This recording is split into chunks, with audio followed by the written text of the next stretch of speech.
At the pump, gas prices shoot up in Metro Vancouver, and an expert says the war in the Middle East is a big reason why. Another day we learn more, and another day the NDP's credibility is less. More fireworks in the legislature. The NDP faces more tough questions over a landmark federal agreement with the Musqueam First Nation. And we'll tell you about the big changes coming to Vancouver's Granville Street for the FIFA World Cup this summer.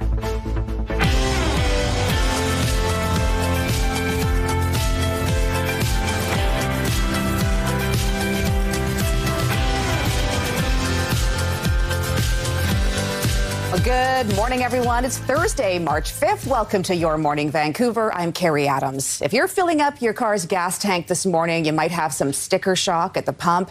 As the conflict in the Middle East continues, experts are keeping a close eye on gas prices. Our Yasmin Gandam joins us now live from East Vancouver with more on this. Good morning, Yasmin. Prices have shot way up and they may go further. Good morning, Carrie. That's right. We are here at the Petro-Canada at Hastings and Renfrew, and you can see behind me the price sitting at $182.9 a liter for regular gas. And now that is an increase of about 5 cents overnight and 10 cents since Monday. And we could see prices go up even higher. But the good news is it shouldn't last too long. Take a listen here to what this gas analyst had to say.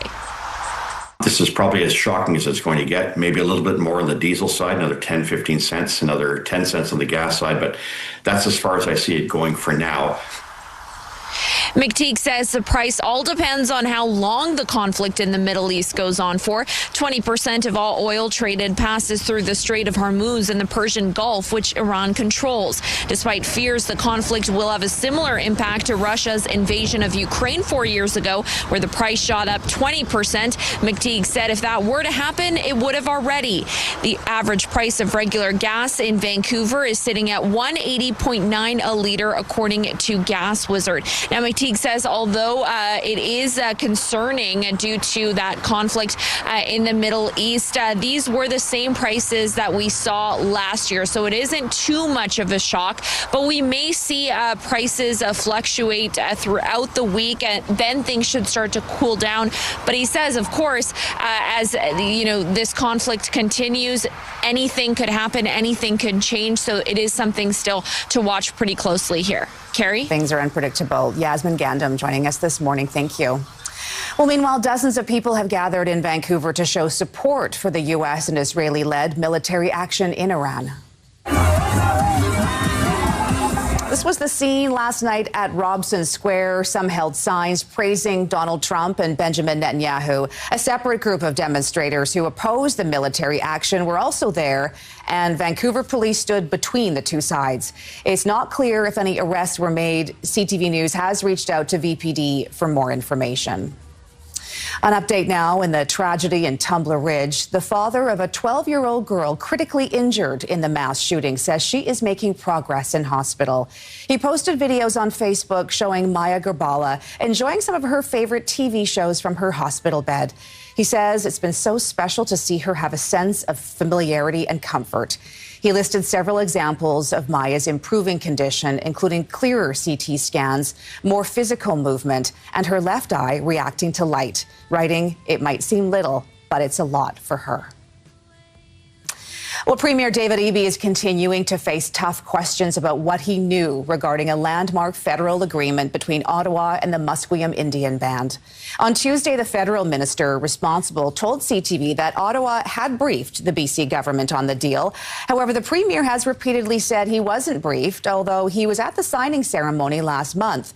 BC's Minister of Indigenous Relations says a junior staffer was told over the phone by Ottawa about the deal, but they didn't pass on the information. I take responsibility that my staff didn't inform me, and certainly have been clear with them that this is not the way we roll here. There have been too many times where things should have been shared and weren't, and that includes with the people of BC. Like, I don't want to throw this at just Ottawa. I think BC needs to do a better job of sharing what we know when we know it. Spencer Chandra Herbert maintains he heard about the agreement that was signed February 20th this past weekend through the media. The province, federal government and Musqueam First Nation have all repeatedly said the agreement does not impact private property rights. Well, construction is now underway to widen the Mount Lehman interchange in Abbotsford. The province says it should help ease backups and make the drive safer through the Fraser Valley. The province has started expanding the Mount Lehman Road exchange from 3 lanes to 5, part of its larger Highway 1 widening project. The work includes new lanes, seismic upgrades, and a multi-use path for people walking or cycling. Traffic is already down to 1 lane in each direction and will stay that way until the end of the year, so drivers should expect delays. The project is expected to be complete by 2028. Well, a 5-block stretch of Granville Street will be closed to cars during the World Cup this summer. From June 11th to July 20th, Granville will be a pedestrian-only zone between West Georgia and Davie Street. A number of cross streets, including Robson, Smythe and Nelson, will remain open to traffic. Beyond people enjoying what's already along Granville, there will be extra patios, vendors, food options and live music. It's also hoped this pilot will help inform the city as it looks to bring in its Granville Street plan over the next 2 decades. We know that when people have a reason to come downtown and to come down to Granville Street, they do. And this is one of the biggest reasons we've had in a really long time. We're going to be on the world stage, which is a bit scary, but I have no doubt that this is going to be a very successful event and a huge boost to our local economy, which we most definitely need. Buses that operate on Granville will be rerouted to Seymour and Howe while the pedestrian zone is open. We are getting a first look at some potential new police puppies who need you to help name them. The point of the contest is we go out and we ask kids to give name suggestions, and then we can have a lot of names to give these dogs. Okay, so here's the assignment. This year, the suggestions must start with the letter B and be fewer than 10 letters. And kids are encouraged to use their imagination for this. Entrants have to be between 4 and 14 years of age and submit their name before March 26th. B and under 10 letters. Oh, boy. Benjamin? Does that work? Is that under 10 letters? Sorry, what was that? Benjamin? Benjamin? Yeah, Benjamin will work, yeah. Benji? You want kind of a, forceful, sort of regal name. What, Benjamin doesn't make the cut? Benjamin? Yeah. No? Well, I don't know. Puppy, boo-boo. Yeah, right, of course. Nothing like that. Well, they look so cute now, right? When they get a little bit older, yeah, that's when you don't want to encounter them on the job. job. How about Batty? Batty? I don't know, like bad. Oh, if you get him a little Batman costume, maybe. Not batty, like bad. You're bad. Batty. Okay, sorry, forgot the D. Okay. We'll work on it. Don't take our suggestions from home, people. Yeah, exactly. I'll go get some Q-tips and then I'll be back. Anyway, let's get a look at your weather. CTV weather brought to you by Craftsman Collision, BC's leader in auto body repair. Starting off with a mostly cloudy morning, but dry for a change. 7 degrees. Wind is a little bit gusty. It was blowing pretty good earlier this morning. It's still coming out at 30K out at YVR, and we will see it clear away some of those clouds. So we'll get into a kind of a mostly sunny afternoon, kind of a nice mix of sun and cloud for the day. Tonight, though, it starts to cloud up, and yes, you will see the rain and showers returning later on tonight, and then tomorrow, some pretty good rounds of rain coming our way, too, and that's going to set us up pretty much for the weekend. So here is today, so enjoy it while you can, mainly cloudy, and then it will turn mainly sunny into the afternoon. We'll reach 10 degrees later on today. Clouding up this evening with the rain coming later, probably starting sometime around midnight, and there'll be periods of rain off and on for most of Friday. So we'll take a closer look at the 5-day forecast and more coming up in about 10 minutes, Carrie. All right, sounds good. By the way, I've since learned that if you're a baddie, it's actually a good thing. Okay. That's what all the cool kids are saying these days. Exactly. I can't get it right. Okay, thanks, Mark.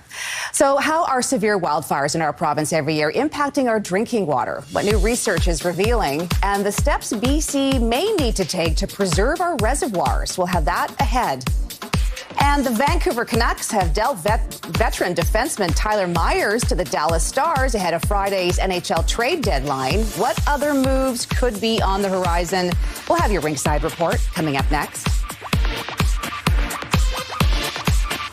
The Ringside Report, brought to you by Capital Direct. CapitalDirect.ca. Let's make your vision a reality with Capital Direct. Call and talk to our team today. Welcome back, everyone. The losing ways for the Vancouver Canucks continued when they welcomed one of the league's best in the Carolina Hurricanes. Connor came on to replace Sassone. Now Hirota with a shot, he scores! Philip Hronek had a goal and 2 assists, but it wasn't enough to get the win, dropping the game 6-4 last night. The loss comes as the Canucks are saying goodbye to one of their longest tenured players, defenseman Tyler Myers. CTV's Craig Krause has more in this week's Ringside Report.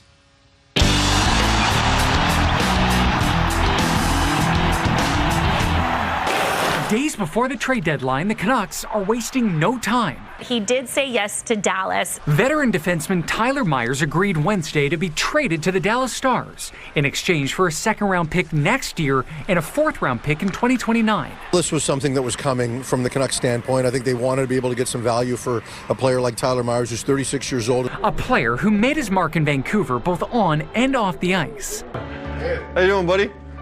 I'm Tyler.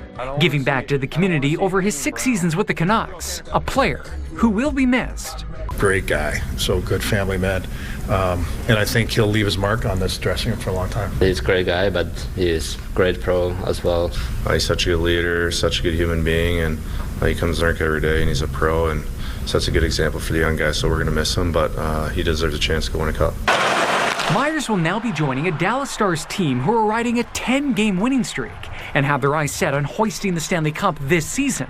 The Canucks, on the other hand, not so much. The Vancouver Canucks are dead last in the league, and it's not even close. It's no secret the team is rebuilding, acquiring draft picks and younger players, but the recent effort by this team is being questioned. I didn't see the fight and urgency. It's their job, the players' job, and our job to prepare every night for the fans and playing for the crest. Leaving the question to be asked. Do you think the Canucks are done making moves?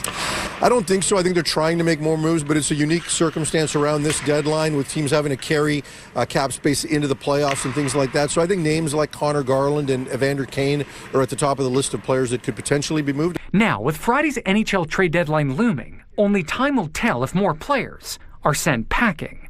Craig Krause, CTV News, Vancouver. The Ringside Report, brought to you by Capital Direct. CapitalDirect.ca. Well, a new UBC study warns our drinking water could face hidden risks long after wildfires burn out. And researchers say communities need to get ahead now to protect their treatment plants. CTV's Ben Nesbitt reports. After BC experienced its worst wildfire season ever in 2023, a team of researchers set out to better understand the potential risks to our drinking water. These wildfires are not stopping. Things are not going back to any normal. Among them was master's student Raul de Leon Rabago. The effects on air quality are usually highly visible, as the smoky haze can sometimes be seen and even smelt in the lower mainland and into the United States. Rabago says eventually the contaminants reach the ground and are washed away by rain and later by melted snow. Melts, and then all the contaminants keep being washed away, and everything gets into our lakes, our rivers. Bad news for water treatment plants. The treatment plants are designed to just deal with a range of contaminants that would be like the normal load that they have been treating like for 10 years, 20 years maybe. Rabago says so far the data in BC is limited. But in Alberta, when they looked at the impacts of the massive 2016 Fort McMurray fire, there were elevated levels of nitrogen, phosphorus, and lead. And major floods in 2013 washed stored ash into rivers, causing phosphorus levels to rise 7 to 9 times higher than normal. In the near future, many of these treatment plants will become like useless.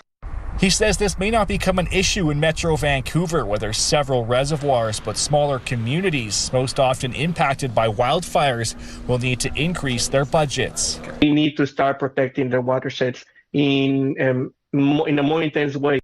Researchers are developing a new model that links wildfires, smoke, and river systems, hoping to help cities see risks coming years in advance. Ben Nesbitt, CTV News, Vancouver. Well, thousands of Canadians are desperately looking for help getting out of the war zone in the Middle East. This is an all-hands-on-deck effort right now. What the Canadian government is working on to remove citizens as the U.S.-Israeli conflict with Iran intensifies. I am over the moon. I am ecstatic with how it all turned out.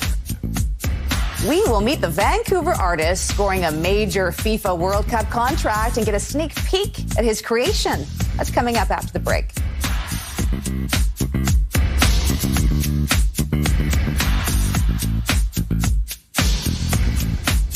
Dreaming of an unforgettable adventure? Indulge in the magic of Hong Kong. Enter for a chance to win a trip for two, courtesy of the Hong Kong Tourism Board. The prize includes round-trip flights on Cathay Pacific, 4 luxurious nights at the Park Lane, Hong Kong, $1,000 spending money, and a 3-day pass granting access to over 20 amazing attractions. Explore vibrant markets and serene temples, indulge in world-class cuisine, and take in breathtaking views. Enter online at ctvvancouver.ca or scan the QR code on your screen. Good luck.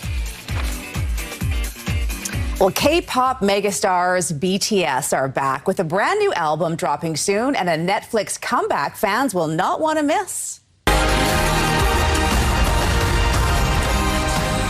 Netflix has released a trailer for BTS The Comeback Live, a live stream of the K-pop group's first performance with all 7 members since 2022. Their much-anticipated upcoming album, Arirang, is the group's first album since 2020, after all the band members had to take a break from music to complete their mandated military service. The album will feature collaborations with Diplo, Tame Impala, and Ryan Tedder, among many more artists. Arirang will be released March 20th. This is something fans have really been waiting for, Mark, and I was trying to figure this out. They're all in their early 30s now. Yeah. And I suppose, you know, the fans that continue to be fans, I mean, they're just sort of growing up with them, so they'll still have their big fan base. Oh, they got a huge fan base too. That will never go away, and you envy groups and musicians that can do that, right? So, and it's unusual what the whole band had to do military service, not just one member. Oh, we'll wait till you get back, you know. It's they all had to do it, and now they're all completed, so now they can just fully focus on their music careers. Yeah, amazing. Absolutely. First call they made afterwards, we're getting the band back together. All right, let's take a look at our weather. We're just starting off cloudy, but it is okay around, out at YVR. 7 degrees, a little windy. The wind was gusting pretty good earlier this morning. It's still up to about 30 kilometers an hour, but it will clear the cloud away too, so we'll expect a mainly sunny afternoon. We'll get a kind of a mix of sun and cloud through the morning, but into the afternoon it should be mainly sunny. A little more cloud building in though tonight, and then we will see periods of rain late tonight. Probably starting sometime around midnight, and that will continue right into tomorrow morning, and then, in fact, right through the day, we see periods of rain before finally drying up maybe by Friday night, but it's not staying dry for the weekend. Quick look across the province today. It's raining up on the north coast, Masset and Prince Rupert. You'll have some sunny breaks in Fort St. John, a mostly cloudy day in Prince George, mixed precipitation in Bella Coola, and a chance of a couple of showers down through the Kamloops and Kelowna and into much of the southern interior. Okay, across the south coast today, you're looking at showers in Port Hardy. We're looking at a chance of showers through Campbell River. Comox will be clearing out, though, for a mix of sun and cloud. Nanaimo, chance of showers. Port Alberni, chance of showers as well. Tofino, yes, a chance of showers, but nice mix of sun and cloud today in Victoria with highs of 10.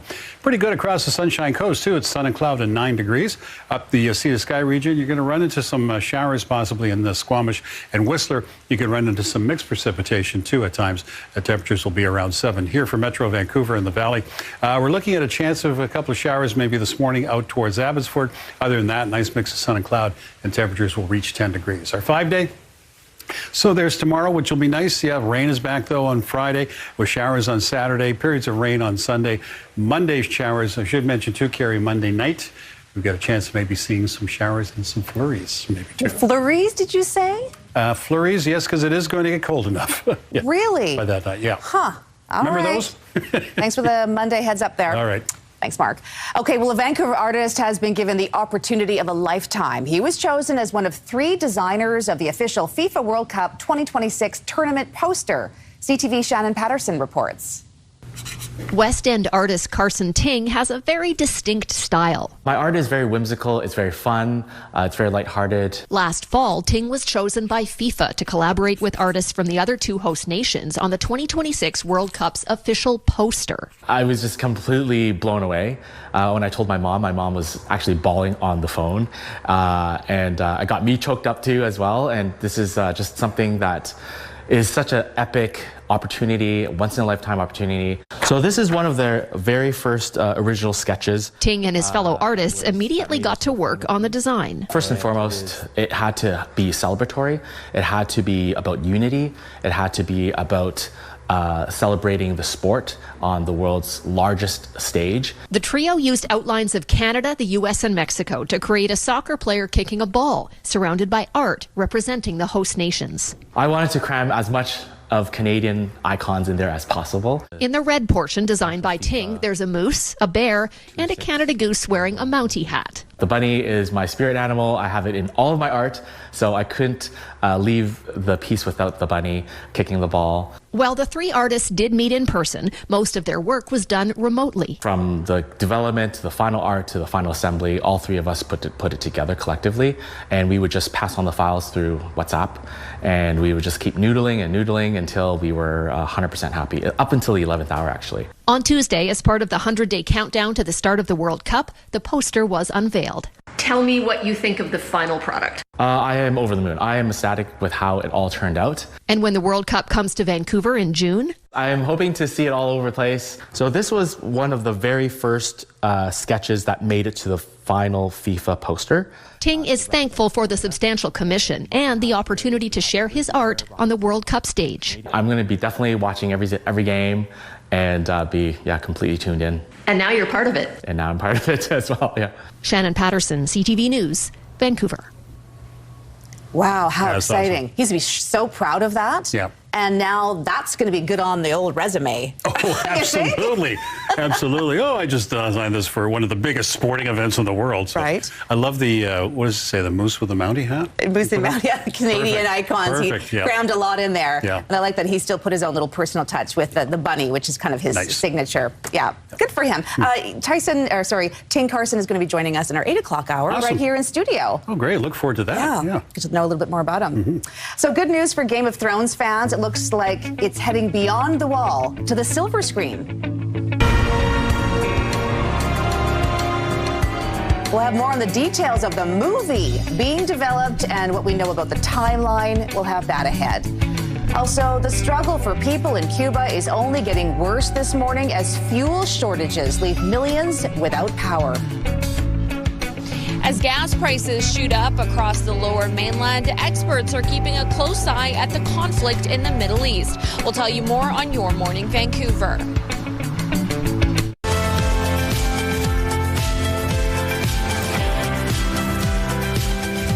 Good morning, everyone. Thanks for joining us. We begin with the latest on the war in the Middle East as the United States and Israel have launched more strikes on Iran.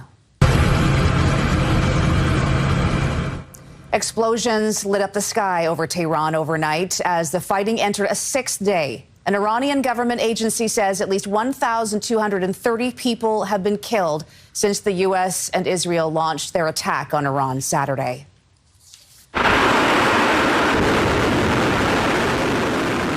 Meanwhile, Iran launched a new wave of attacks at Israel, American bases, and other countries in the Middle East today as Iran's foreign minister threatened that the United States would bitterly regret sinking an Iranian warship in the Indian Ocean.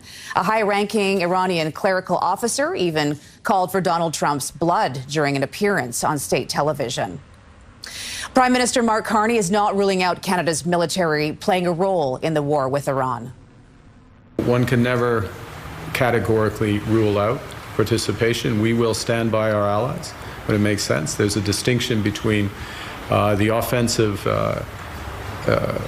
actions that were taken and are being taken by the United States and Israel, that were taken by them without consultation with Canada, with other allies. Carney was speaking to Australia's Prime Minister when he was asked if there was a situation where Canada would get involved with the conflict. Carney called the question a fundamental hypothetical, but said Canada will defend its citizens and stand by its allies. I am on the phone night and day with my counterparts in the region to ensure that we are providing the utmost support for Canadians in need. This is an all-hands-on-deck effort right now at Global Affairs Canada. Canada is looking at several ways to get Canadians home and out of the Middle East. So far, Global Affairs says it has reserved 200 seats over the next 3 days on flights out of Beirut.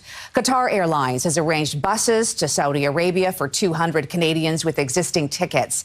And Israel is running buses to Egypt, where commercial flights are available. Well, the war in the Middle East has far-reaching impacts, including at the gas pump here at home. Prices are on the rise at stations across Metro Vancouver. CTV's Yasmin Gandam joins us now from East Vancouver with more on this. Good morning, Yasmin. Drivers probably aren't going to like what they're seeing at the pumps there this morning.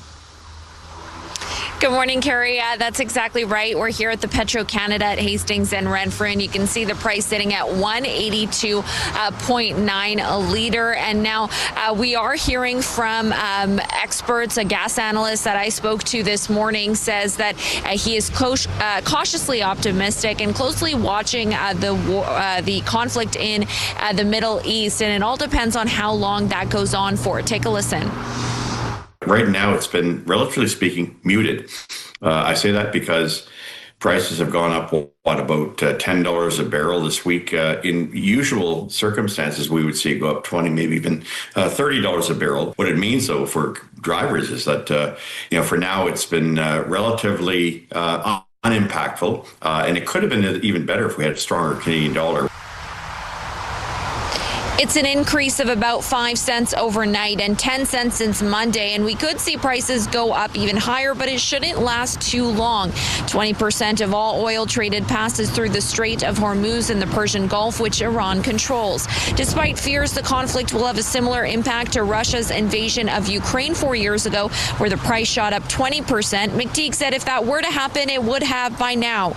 The average price of regular gas in Vancouver is sitting at $180.9 a liter, according to Gas Wizard. He adds that it shouldn't be too much of a shock for drivers, as the prices that we are seeing are similar to what we saw this time last year. He doesn't expect anything too dramatic for the price of regular fuel, but he is closely watching diesel prices, as he expects that could see a bit of a dramatic increase. Of course, anything could happen as this conflict continues. Carrie? And we'll keep watching. Thanks, Yasmin, in East Vancouver. Let's head back overseas now. Opposition leader Pierre Poilievre is pitching Canada as a reliable global energy supplier under a Conservative government as he continues his first foreign trip as leader of the opposition. A supply agreement for natural gas that will require our government rapidly approve liquefaction facilities and pipelines to supply you with a predictable, low-cost source of natural gas into the future. Poilievre made the comments in Berlin. Europe has seen energy prices spike because of the war in Ukraine and now as tensions rise in the Middle East. Poilievre is suggesting Germany look to Canada for natural gas. However, right now, Canada does not have any export terminals on the East Coast. Well, millions of people in Cuba are without power this morning as the country continues to struggle with fuel shortages. 2/3 of the island is stuck without power after what officials call an unexpected shutdown of a main power plant. The country has been hit by power cuts in recent years, and it's only gotten worse since January, when the U.S. blocked oil from reaching Cuba from allies like Venezuela. Well, nearly 7 years after the final episode aired, a long-rumored Game of Thrones movie is reportedly headed to the big screen. According to The Hollywood Reporter, Warner Brothers is developing the movie with Beau Willimon, the writer known for Andor and House of Cards.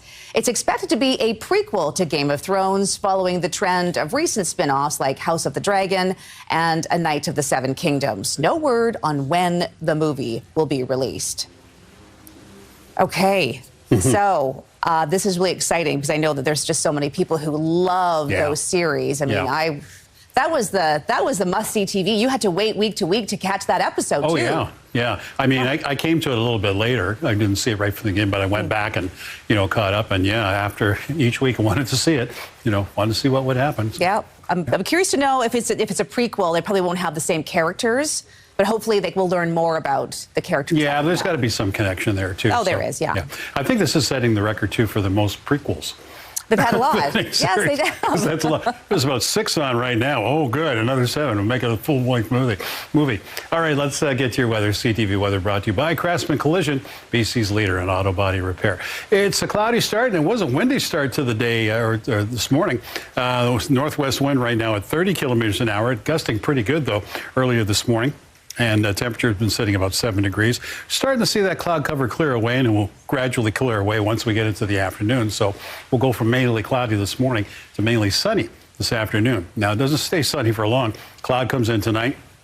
You're going to see periods of rain developing later tonight and then overnight into tomorrow morning, and it'll just be pretty consistent rain for most of the day. Friday sort of drying out a little bit, but there's more to come. Take a look at your Thursday, though. It's looking pretty good. Mainly cloudy and then turning mainly sunny in the afternoon with highs of 10, and then cloud tonight with the rain starting up later. So we'll have more with the 5-day. Got that coming up in about 10 minutes. Carrie. All right. Thanks, Mark. Okay. Well, for a century, Grouse Mountain has been home to unforgettable memories, from first snow days to school trips to grind-worthy hikes and cherished family traditions. The mountain has seen it all. We sent our community host, Mona Mahmood, to revisit some of those iconic memories. Well, good morning from the base of the peak of Vancouver, where we are celebrating 100 years of this iconic destination here in North Vancouver. We're at Grouse Mountain this morning, learning all about the centennial year celebrations, and we're doing that with someone who's worked here for 38 years. Kirsten, good morning. Good morning. Come on up. All right, I'm excited to just hop in and learn all about the history that you have here at Grouse. As we go up, we're actually going to give people a little history lesson. Sure. Because you've been here through not all 100 years. A large portion. But a large portion of it. So obviously the Grouse Mountain area has been here for millions of years. We know that. But it was first discovered as we know it today 100 years ago. Tell us about that discovery. Sure. What we're celebrating is 100 years of recreational activity up here. It's been around a lot longer. And obviously the Indigenous people have called it home much longer than we have. But what we're celebrating is the active recreation and really the lineage that this mountain has a tie-in to the city. Absolutely. And there's lots to take in. So in the 1920s, you know, that's when mountain access was made easier with traffic along here. And in 1926, that's when your first lodge opened. Yeah. Unfortunately, it's not here anymore. No, it was lost to a fire. But I will say that that was sort of the real time where the families and the culture and the growth and the passion and connection to the mountain happened. And it's just kind of gone on from there. So while that chalet is gone, we do definitely have a newer, bigger, better one. Yeah. And lots of activities and attractions for people to come up and enjoy year-round. And then, Kirsten, as we, get higher elevation up here, we can see more of the city. But how do you teach city dwellers how to even ski or snowboard back in the 1950s? Yeah, it's a long tradition here, obviously. The Vancouver Sun had a great ski program here in the 50s, and we used a program called GLM, Graduated Length Method. You started on a short ski and you worked your way up to a taller ski, and we guaranteed that by the end of 4 lessons you could ski the cut. But of course, as if that wasn't enough fitness, you guys then introduced the Grouse Grind. Yeah, that's an anomaly. The grind has such a powerful draw for people to come up. Obviously, locals love it. There's tons that come up all the time. I will say that the gondola or the sky ride is a much easier way to get up. Definitely. But for a hike, it's a pretty cool thing to do. Yeah. All right. Well, Kirsten, there's so much to take in, and we are going to stay with you all morning to learn all about the Grouse Mountain Centennial Year celebrations. And if you have your moments that you have over the years here at Grouse Mountain, some memories, you can share them online on the website you see on your screen. And coming up next hour, like I said, we're going to learn how to ski. So stick around for that. But you're natural. I don't know about that. Okay, we look forward to that. Looks like a good time. Thanks so much. Well, as chaos unfolds in the Middle East, Global Affairs Canada is warning against travel to several countries. In our next half hour, we're hearing from a former ambassador about supports in place for Canadians as the conflict spreads. When you have different time zones, it increases the chance that that becomes complicated and difficult. So it increases the friction in business transactions. Daylight debate. Now that BC will adopt permanent daylight saving time, will other provinces and U.S. states follow suit? We're back in a moment.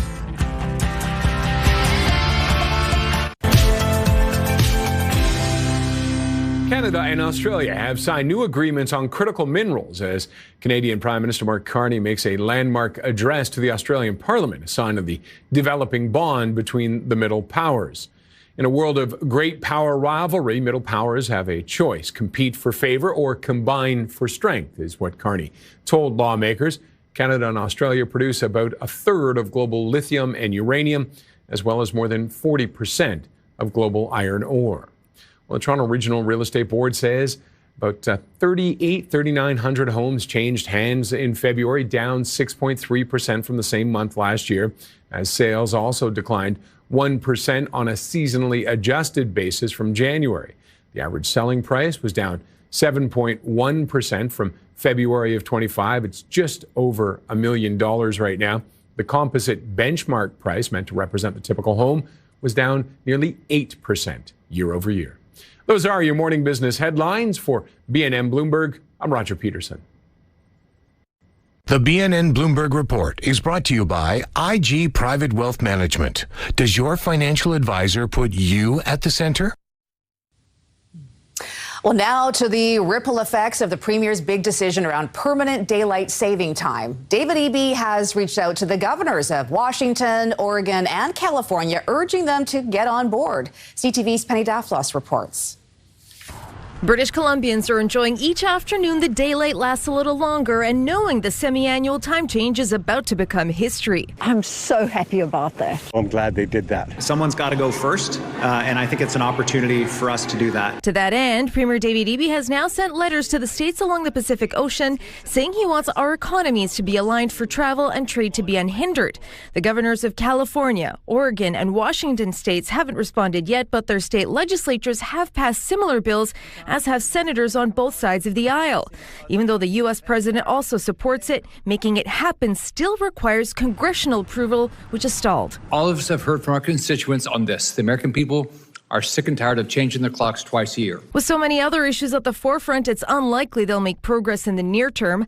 Domestically, it may be a different story. I'm from Saskatchewan originally. Over there, they've never had it as far as I know. Turns out many Canadians are jealous they have to keep changing their clocks. You get screwed up when you have to change your sleep. I absolutely hate it. I don't understand why we have to do that. We've been doing this now in Alberta since 1972, and we know there's acute harm that comes with that spring forward in March. The Nova Scotia Liberals want to follow BC's lead after tabling a bill last year. I think it's great. I think it's just a start of what you'll finally see. It just may take years, maybe decades when we finally get there. Manitoba's premier isn't so keen. We only have so many hours in a day, and we're going to spend those hours on healthcare and lowering your cost of living. Ontario is waiting on Quebec and New York before taking the step, which once again comes back to Congress. My hope is that this reignites the debate in the United States and that Congress looks to improving the quality of life for people right down the West Coast. BC's final time change is Sunday. Penny Daflos, CTV News, Vancouver. Wow, just stays away. Well, we see and read news headlines every day, but do you think they could be improved sometimes? Jimmy Fallon thinks so. So last night he gave us some new and improved headlines. Mark has that coming up in your late laugh. But first.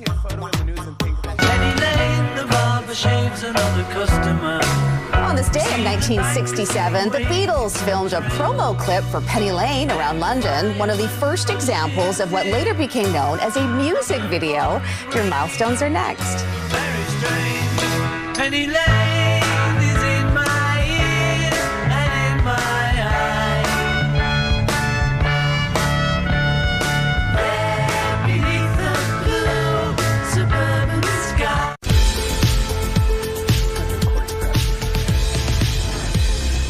Time now for your milestones. First up, happy 18th birthday to Parmita. Have a wonderful day with love from Mom, Dad, your cousins, and all of your friends.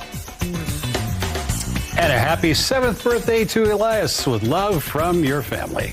And a happy birthday to Margaret Morrison. She's celebrating her 85th birthday today. Wishing her a big happy birthday from her family. All right. Happy birthday, Margaret. Send us your milestones to bcmilestones@ctv.ca. All right, here's a look from atop Grouse Mountain, looking at some of the cloud around through downtown. Snow still up there. Cloud is going to blow away for a pretty nice afternoon coming up. But it is, speaking of blowing, things are blowing around pretty good. Gusty northwest winds earlier this morning. They're down to about 30 kilometers an hour, so that's still pretty strong. And the temperature's been hanging around 7 degrees for most of the morning. So the cloud clears away for a pretty good afternoon. Builds back in again tonight, and then the rain also starts up probably around midnight. That'll continue into tomorrow morning, and pretty much through the day we'll get periods of rain off and on before drying out a little bit by Friday evening. Across the south coast today, Port Hardy will see rain and 7. Chance of showers down through Campbell River. Also Comox and Nanaimo getting some showers too. Showers in Port Alberni, Tofino, and Victoria is a drier mix of sun and cloud today with highs of 10. Sunshine Coast, you'll be sun and cloud and 9 degrees. Squamish, looking at some rain, maybe some drizzle, and then also some rain and maybe some wet snow up in Whistler again. And then for Metro Vancouver and out in the valley, there's a chance of a shower out towards Abbotsford, but around the rest of the lower mainland, nice mix of sun and cloud with highs of 10. Here's our 5 days. So, yeah, today's working out pretty good. Tomorrow, the rain is back. Periods of rain off and on throughout the day. That's showers on Saturday and more rain on Sunday and Monday. And Monday night, we could see a few flurries maybe because, yeah, those temperatures are getting a little chilly once we head into Monday evening. Our late laugh this morning comes from last night's Tonight Show. Jimmy Fallon offered up some new and improved headlines. Some of the stories you may have missed. Here it is. You ever see a photo in the news and think that headline could be better? It's time for News and Improved. Here we go.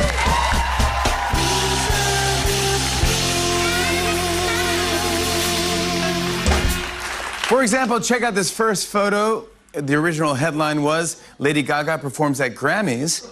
Headline can definitely be improved because if you only looked at the photo, the headline could have been, weird lamp in hotel room impossible to turn off. Like, I don't know where. I don't know how to. This next headline was, Prince William attends eSport tournament. Headline could have been, man who lied on resume opens Excel for the first time. Okay. Yeah. Up next, this headline says, Mike Johnson speaks on Capitol Hill. Headline could have been, man sets record for a number of mm-hms before boss hangs up. Mm-hmm, yeah, mm-hmm, mm-hmm, mm-hmm. Okay. Next headline was, Macron addresses World Economic Forum. Headline could have been, dad's midlife crisis getting dangerously close to buy a motorcycle zone.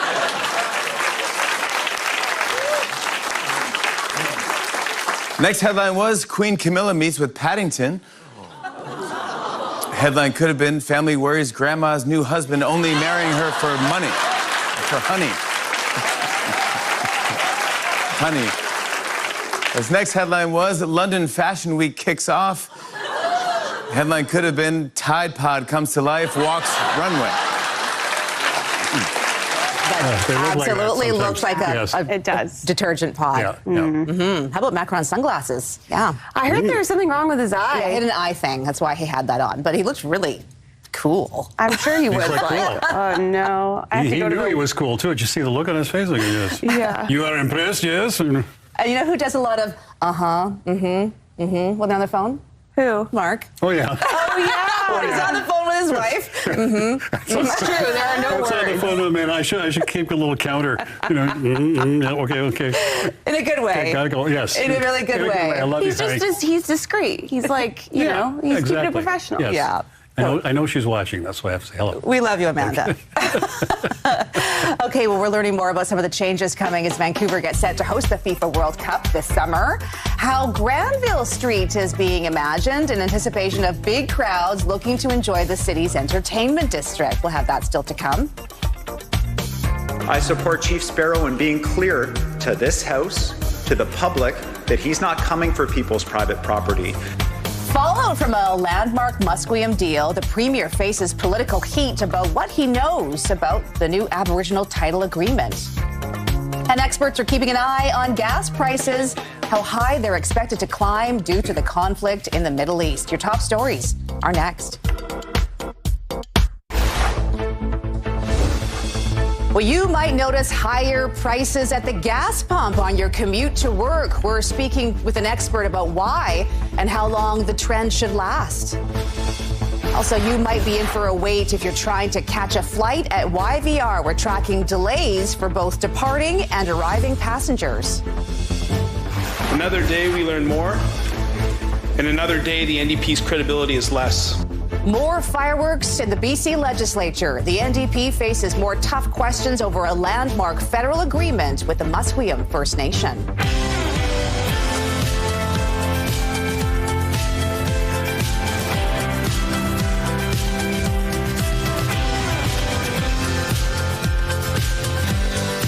Good morning, everyone. It's Thursday, March 5th. Welcome to Your Morning Vancouver. I'm Carrie Adams. If you're filling up your car's gas tank this morning, you might have some sticker shock at the pump. As the conflict in the Middle East continues, experts are keeping a close eye on gas prices. Our Yasmin Gandam joins us now from East Vancouver with more on this. Good morning, Yasmin. Prices have shot up and they may go further. Good morning, Carrie. That's right. We're here at the Petro-Canada at Hastings and Renfrew, where prices are sitting at $182.9 a litre. And that's an increase of about 5 cents overnight and 10 cents since Monday. And we could see prices go up even higher. But the good news on that is that it shouldn't last too long. Take a listen here to what this gas analyst had to say. This is probably as shocking as it's going to get, maybe a little bit more on the diesel side, another 10, 15 cents, another 10 cents on the gas side, but that's as far as I see it going for now. McTeague says the price all depends on how long the conflict in the Middle East goes on for. 20% of all oil traded passes through the Strait of Hormuz in the Persian Gulf, which Iran controls. Despite fears the conflict will have a similar impact to Russia's invasion of Ukraine 4 years ago, where the price shot up 20%, McTeague said if that were to happen, it would have already. The average price of regular gas in Vancouver is sitting at $180.9 a litre, according to Gas Wizard. And he says although it is concerning due to that conflict in the Middle East, these were the same prices that we saw last year, so it shouldn't be too much of a shock to drivers.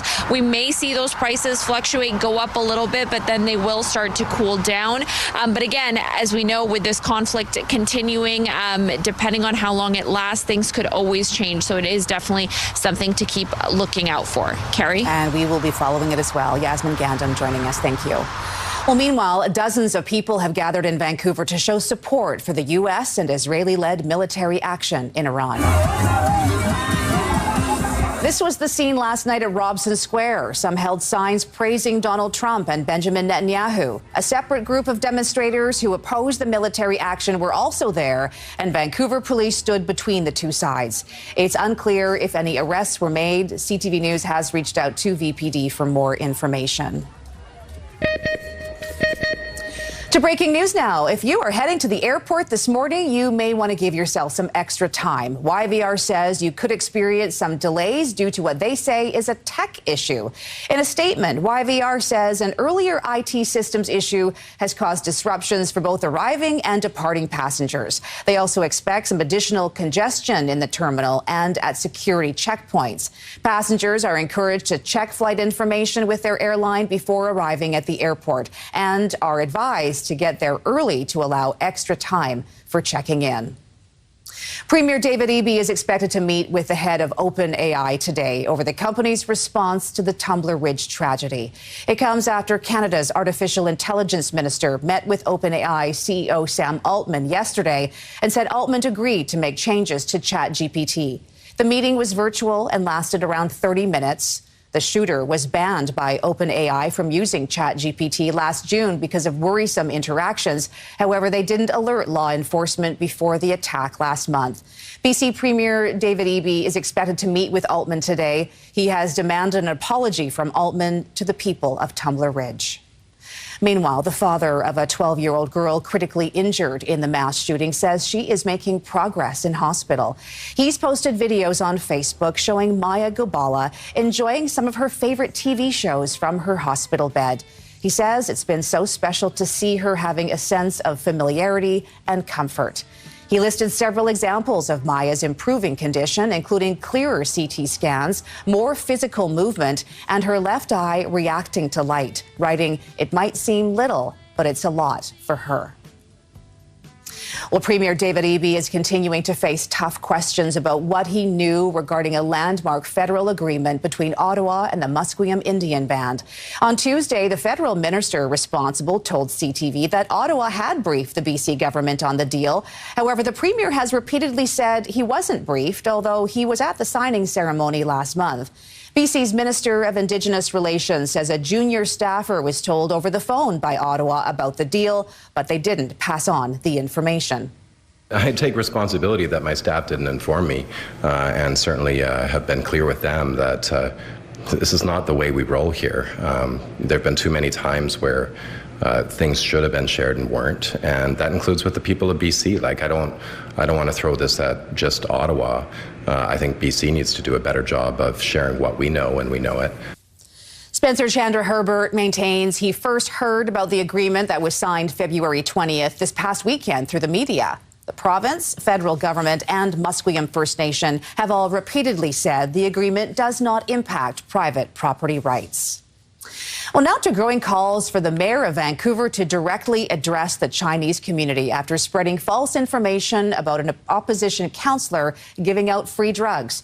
Ken Sim apologized, but some say he didn't go far enough. During a briefing with Chinese media last month, Sim started to lie about Councillor Sean Orr handing out drugs on Christmas Day. The claim was repeated by Councillor Lenny Zhu on WeChat, who then alleged that a non-ABC councillors used and distributed drugs. Both Zhu and Sim have apologized. On Tuesday, the mayor also issued an apology to the Chinese community, but some say it lacks substance. It isn't sufficient to actually remedy the situation, which requires an apology and a withdrawal in Mandarin on WeChat. Didn't seem like it was directly to Vancouver's Chinese community, and it didn't seem like it was actually apologizing for spreading what really looks like targeted misinformation. Going back last week and this week, I fully acknowledge that I made a mistake. Unreservedly apologize. At an unrelated news conference yesterday, Councillor Zhu defended the mayor and said council needs to focus on the key issues that people in Vancouver care about going forward. A 5-block stretch of Granville Street will be closed to cars during the World Cup this summer. From June 11th to July 20th, Granville will be a pedestrian-only zone between West Georgia and Davie Street. A number of cross streets, including Robson, Smythe, and Nelson, will remain open to traffic.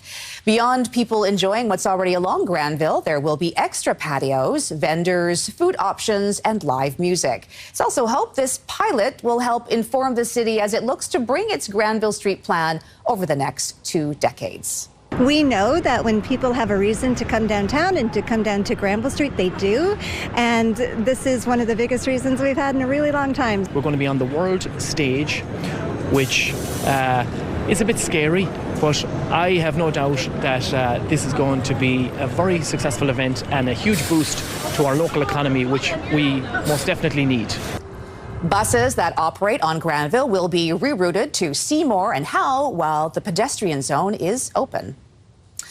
Well, a number of wishes were set off to the sky during a lantern festival in Taiwan. I wish for peace for everybody in the world. There's a lot going on, so a little bit of peace for every single person in the world would go a long way.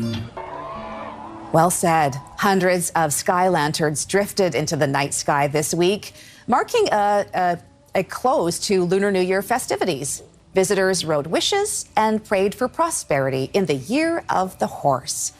Wow, that would be just a really beautiful sight to behold. Oh, yeah, Mark. yeah. I love those ceremonies. I love the symbolism behind it, you know, just kind of letting everything go and let it spread its goodwill. That's nice. It always reminds me of the animated movie Tangled, when they're singing the song, do you know, with the boats, and they lift up the lanterns. Yes. At last I see the light. Okay, let's just open that for a minute before I bring in the weather. How's that? Because you might feel like you need it after. It was very romantic. Yes, after you hear what's coming. Well, it'll be romantic today, kind of. CTV weather brought to you by Chambers Plan, Canada's #1 plan for employee benefits.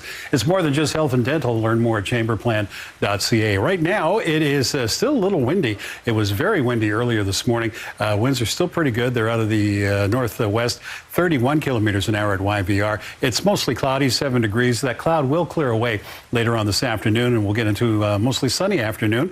And then later this evening, the cloud builds back in again. And yes, the periods of rain start up sometime just around later in the evening, and then continuing through the night and into tomorrow morning. And right through the day, we'll see periods of rain before drying out a little bit by Friday night. But it doesn't stay dry, though, for the weekend. So a mainly cloudy morning, and it'll turn into a mainly sunny afternoon. We'll reach 10 degrees later on today. And then the cloud is back in the evening, and the rain will come back later this evening as well. Got the 5-day forecast and our scenic snapshot coming up in about 10 minutes. Carrie. All right, sounds good. So have you seen this video of the McDonald's CEO eating a burger? All right, the moment of truth. Still to come, how this teeny tiny bite went mega viral and how other fast food CEOs are responding to it. We'll have that still to come. But first, as chaos unfolds in the Middle East, Global Affairs Canada is warning against travel to several countries. We are hearing from a former ambassador about supports in place for Canadians as the conflict spreads. We're back in a moment. Stay with us.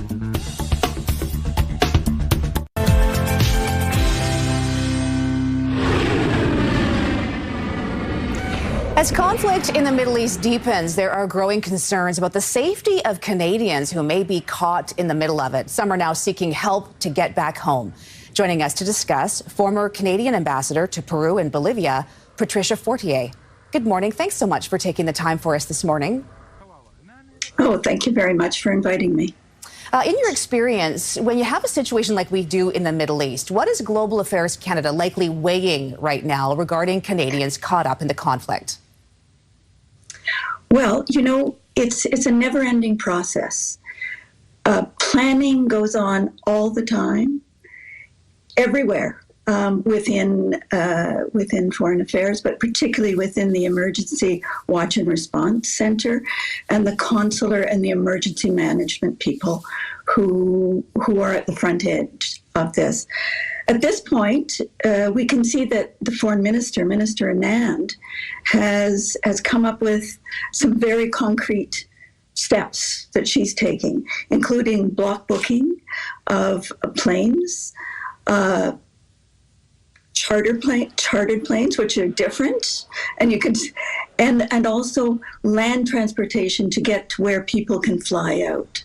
So it is these are in steps, but the first steps were taken a long time ago because as we saw, the tension in the region was getting higher and higher, and that's a signal to people within the Emergency Watch Center to start planning for what might happen. The deployment of the Standing Rapid Deployment Team came early. These are people who are specially trained, who go to the area with basically a backpack and a sleeping bag, and they've had experience, and they go in and they say, what can we do? Where are the points where we can help out? This operation in particular is very complex because it covers so many countries, 10 or 12 countries who are affected in some ways. So I think they're probably funneling more resources into those areas. I know that they have people on the borders too to welcome Canadians who get to the land crossings by themselves. It is a very fast-paced and very thoughtful process. Patricia, I understand that, I was going to say that according to Minister Anand, there are more than 100,000 Canadians registered in the Middle East and Gulf region. I understand this morning that 200 seats have been reserved over the next 3 days on flights out of Beirut. Qatar Airlines has some buses arranged for Canadians. What kind of consular services will people and their families be looking for at a time like this? They'll be looking for advice, first off. What is the advice? And the initial advice was shelter in place. Pay attention to what's going on, and listen to local officials. When there is active war, the worst thing to do is panic and basically go running out into the streets. It's better to see where you are, see what's possible, look around carefully, and of course, register. Minister Anand has said that that 100,000 have registered in the region. That is only an approximation because it's not mandatory, and Canadians register as things get worse. This is a bit of a dynamic. And if only 2,000 people are asking for direct help, that suggests that these are people who are in a very difficult place. They probably do not live in the region because there are many Canadians who live there.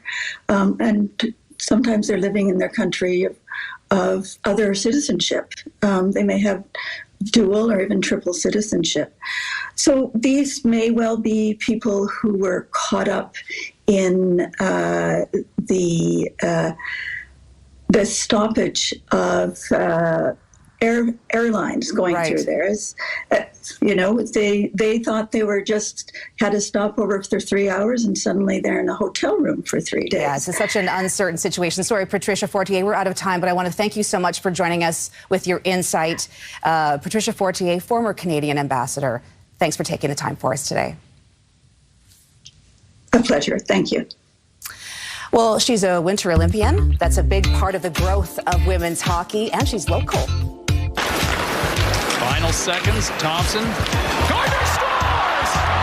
Shane Gardner makes it 1-0 Golden Eyes. We will catch up with Surrey's Jen Gardner, fresh off a silver medal in Italy. She'll join us in studio coming up also. All right, the moment of truth.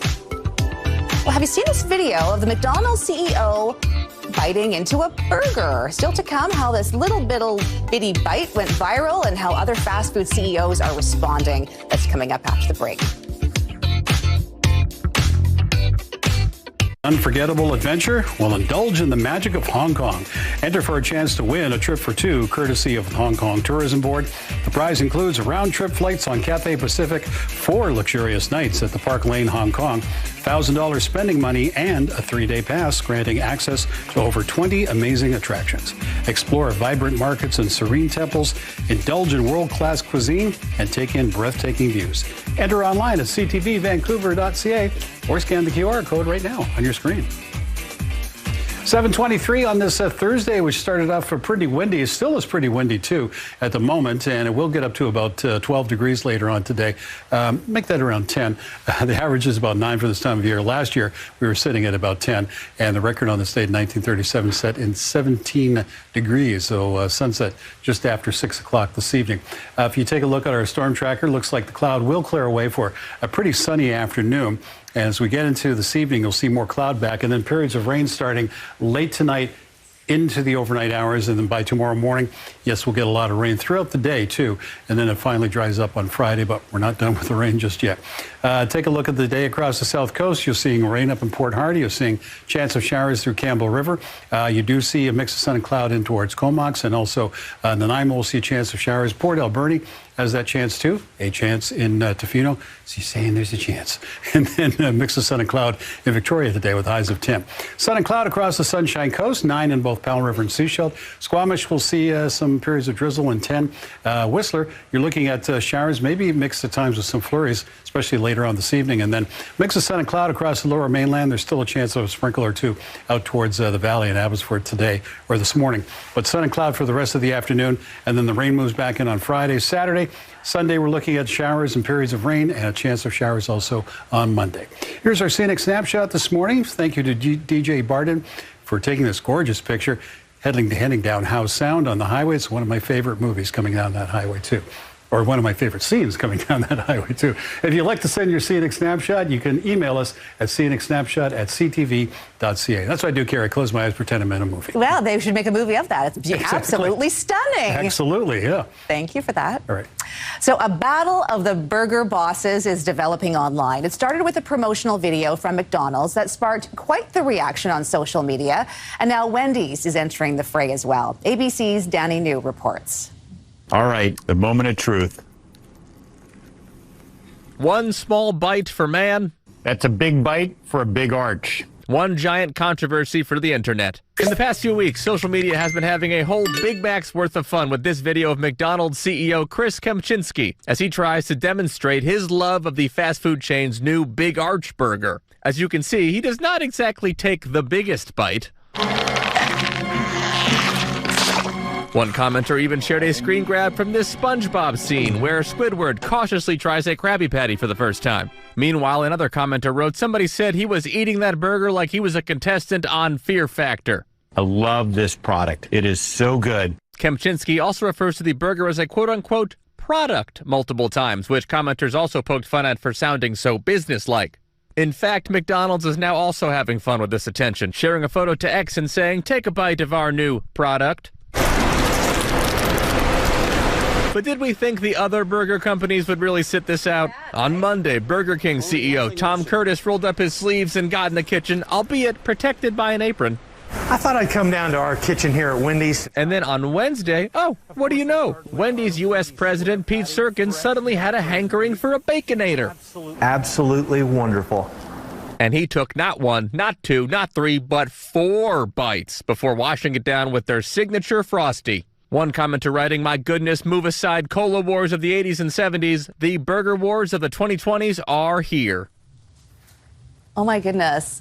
I think the McDonald's CEO needs to have another video, and he needs to take a bite. He's got to loosen up a little bit. I think he's just, buttoned up. He didn't want to get special sauce on his face, No, that's right? true. So here's the only way you're going to settle it, is you get all those CEOs in one room, give them a table, let them munch on their burgers and see who keeps the respect, or whoever stuffs the whole thing in his mouth first. I think that would make good television. I think the second one, I can't remember what it was. Maybe it was Burger King. Burger King. When he took that bite, it made me want to have that burger. That sold it to me. Yeah.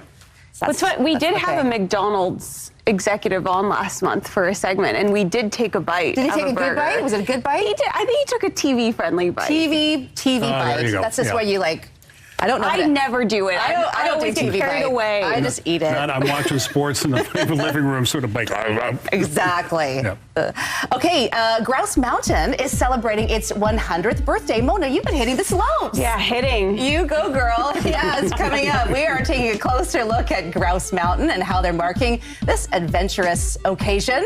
Stick around for that. Plus, we have breaking news out of YVR, where a tech issue has caused disruptions to some flights. What you need to know about the delays if you're traveling today.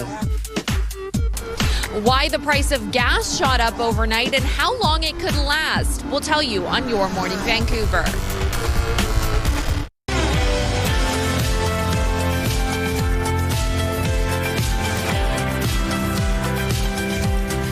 Good morning, everyone. Thanks for joining us. We begin with breaking news. Expect delays if you're heading to Vancouver International Airport this morning. A tech issue is creating problems for passengers arriving and leaving YVR.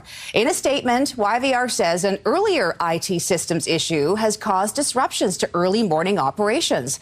They also expect it to be busier at the terminal and at security checkpoints. Passengers are encouraged to check flight information with their airline before arriving at the airport. They should also get to YVR early to allow extra time for checking in. Well, turning to the latest on the war in the Middle East now, as the United States and Israel have launched more strikes on Iran. Explosions lit up the sky over Tehran overnight as the fighting entered a 6th day. An Iranian government agency says at least 1,230 people have been killed since the U.S. and Israel launched their attack on Iran on Saturday.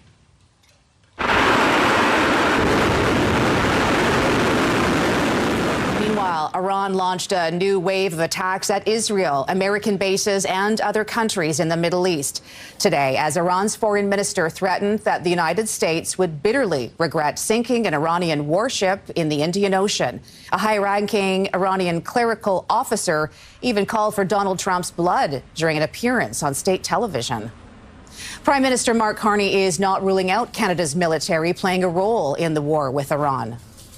One can never categorically rule out participation. We will stand by our allies when it makes sense. There's a distinction between the offensive actions that were taken and are being taken by the United States and Israel that were taken by them without consultation with Canada, with other allies. Carney was speaking to Australia's Prime Minister when he was asked if there was a situation where Canada would get involved with the conflict. Carney called the question a fundamental hypothetical, but said Canada will defend its citizens and stand by its allies. And the war in the Middle East has far-reaching impacts, including at the gas pump here at home. Prices are on the rise at stations across Metro Vancouver. CTV's Yasmin Gandam joins us now from East Vancouver with more on this morning. Good morning, Yasmin. Drivers probably are not going to like what they're seeing there this morning. Good morning, Carrie. Well, we're here at the Petro-Canada at Hastings and Renfrew, and you can see the price at $182.9 a litre at the Petro-Canada here.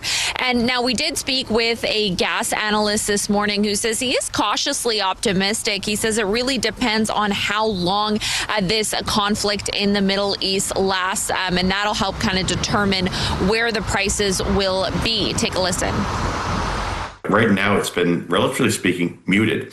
I say that because prices have gone up, about $10 a barrel this week. In usual circumstances, we would see it go up 20, maybe even $30 a barrel. What it means, though, for drivers is that, for now, it's been relatively unimpactful, and it could have been even better if we had a stronger Canadian dollar.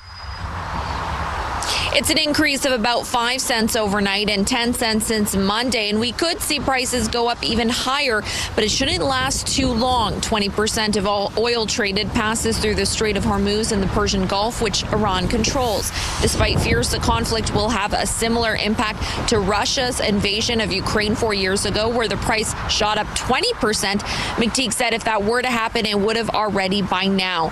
The average price of regular gas in Vancouver is sitting at $180.9 a litre, according to Gas Wizard. He adds it shouldn't be too much of a shock for drivers, as prices were sitting at around this the same amount this time last year. But of course, as with anything, we don't know what's going to happen with this conflict in the Middle East, so things could change. So he is going to be watching it closely, particularly the price of diesel, which he says could dramatically increase. Carrie? Hey, we'll be watching that as well. Yasmin in East Vancouver, thank you. Let's head back overseas now. Opposition leader Pierre Poilievre is pitching Canada as a reliable global energy supplier under a Conservative government as he continues his first foreign trip as leader of the opposition. A supply agreement for natural gas that will require our government rapidly approve liquefaction facilities and pipelines to supply you with a predictable, low-cost source of natural gas into the future. Poilievre made the comments in Berlin. Europe has seen energy prices spike because of the war in Ukraine, and now as tensions rise in the Middle East. Poilievre is suggesting Germany look to Canada for natural gas. However, right now, Canada does not have any export terminals on the East Coast. Well, companies that paid tariffs that were later struck down by the U.S. Supreme Court could be getting refunds. A judge with the U.S. Court of International Trade says all importers who paid President Donald Trump's Liberation Day and fentanyl-related duties are entitled to refunds. The U.S. High Court concluded last month that the national security statute Trump used to impose his wide-ranging tariff campaign on most of the world did not allow for tariffs. Well, a group of brown bears are waking up to spring sunshine after a 3-month hibernation. Whipsnade Zoo's 4 European brown bears have emerged. Zookeepers captured them slowly waking up and taking in their surroundings, having a good stretch, little scratch. They'll spend their first few days easing back into activity before livening up to enjoy rolling in the field and splashing at the pool. Wow, just like a lot of people waking up on a Thursday morning. Look familiar, people? Oh, of course, yeah. Yeah, everybody sort of wanders around and goes out for a roll on the carpet. Right? Scratching. Yeah, exactly. I wonder if the Grizzlies up on Grouse Mountain will be waking up soon. Well, I don't know. We'll have to ask Mona that because she was up on Grouse Mountain. She's busy with her skiing. Yeah, right. Well, we're going to see how she did coming up in a couple minutes. All right, we're all waiting. All right, let's get your weather. CTV Weather brought to you by Chambers Plan, Canada's #1 plan for employee benefits. It's more than just health and dental. Learn more at chamberplan.ca. It has been windy this morning. Wind is still getting pretty good out of the northwest at 31 kilometers an hour. It's very gusty before that. And at 7 degrees, we've been kind of holding our temperature around. It is cloudy for the most part. Here are the correct almanac numbers. I was reading these before. I was reading yesterday's stuff. Here's today. We do get up to about 10. Average is around 10 for this time of year. And last year we were at 10, but on this day in 2016, we set a record 16 degrees, and sunset tonight just around 6:47. Sunrise tomorrow just after 6 o'clock in the morning. Here's our 5 days. So yeah, nice mix of sun and cloud coming this afternoon, as we'll see that cloud cover clear away, and we'll get up to about 10. But the periods of rain start up before midnight tonight into the overnight hours and through most of tomorrow, with showers still lingering around through Saturday. Sunday, we're looking at periods of rain as well, and another chance of showers on Monday with temperatures still around 11 degrees. Carrie. All right. Thank you, Mark. So Grouse Mountain is celebrating its 100th birthday. From first snow days and school trips to grind-worthy hikes and cherished family traditions, the mountain has seen it all. We sent community host Mona McMood to make some of her own mountain memories. Check it out.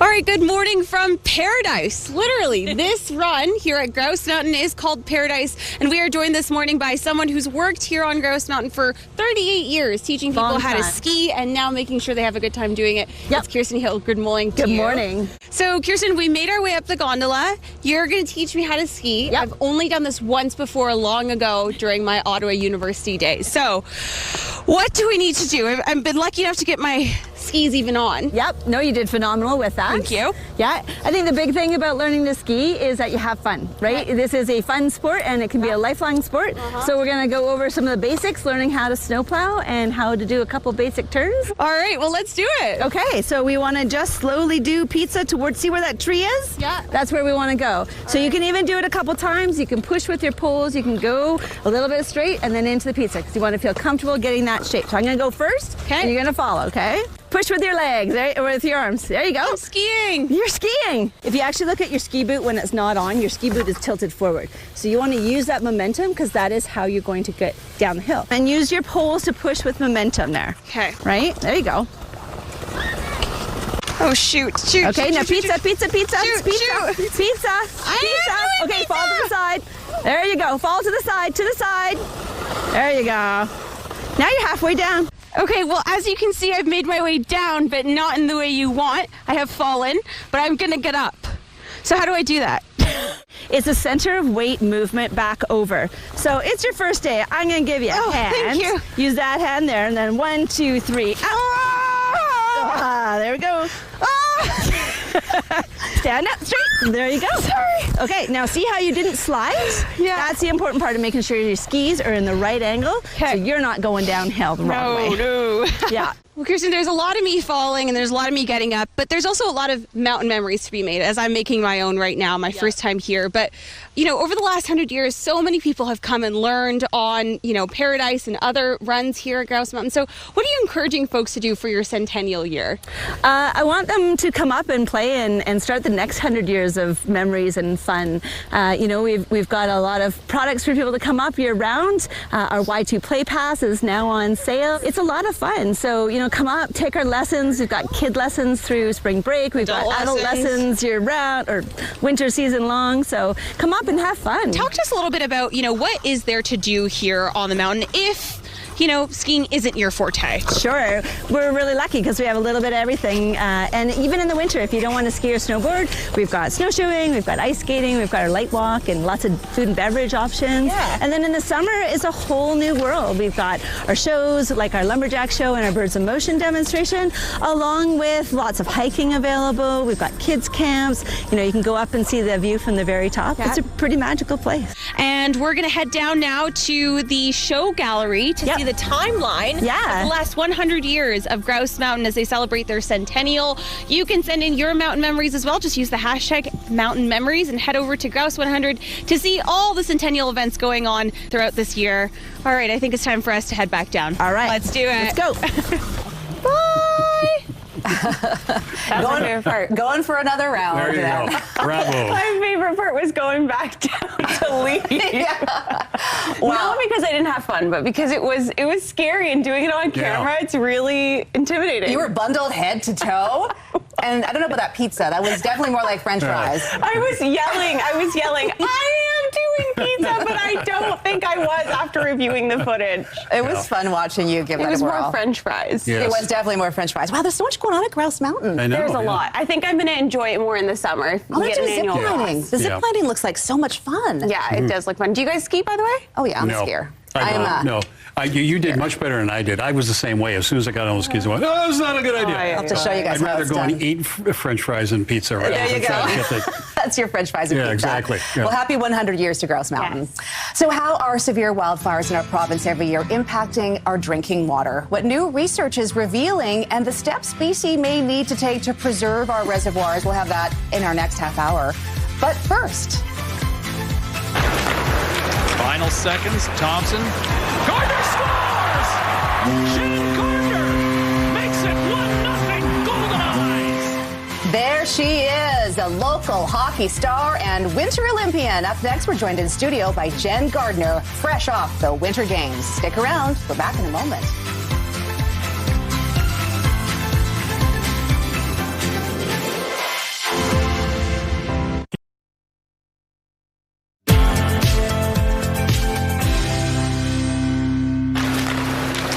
Seconds, Thompson. Gardner scores!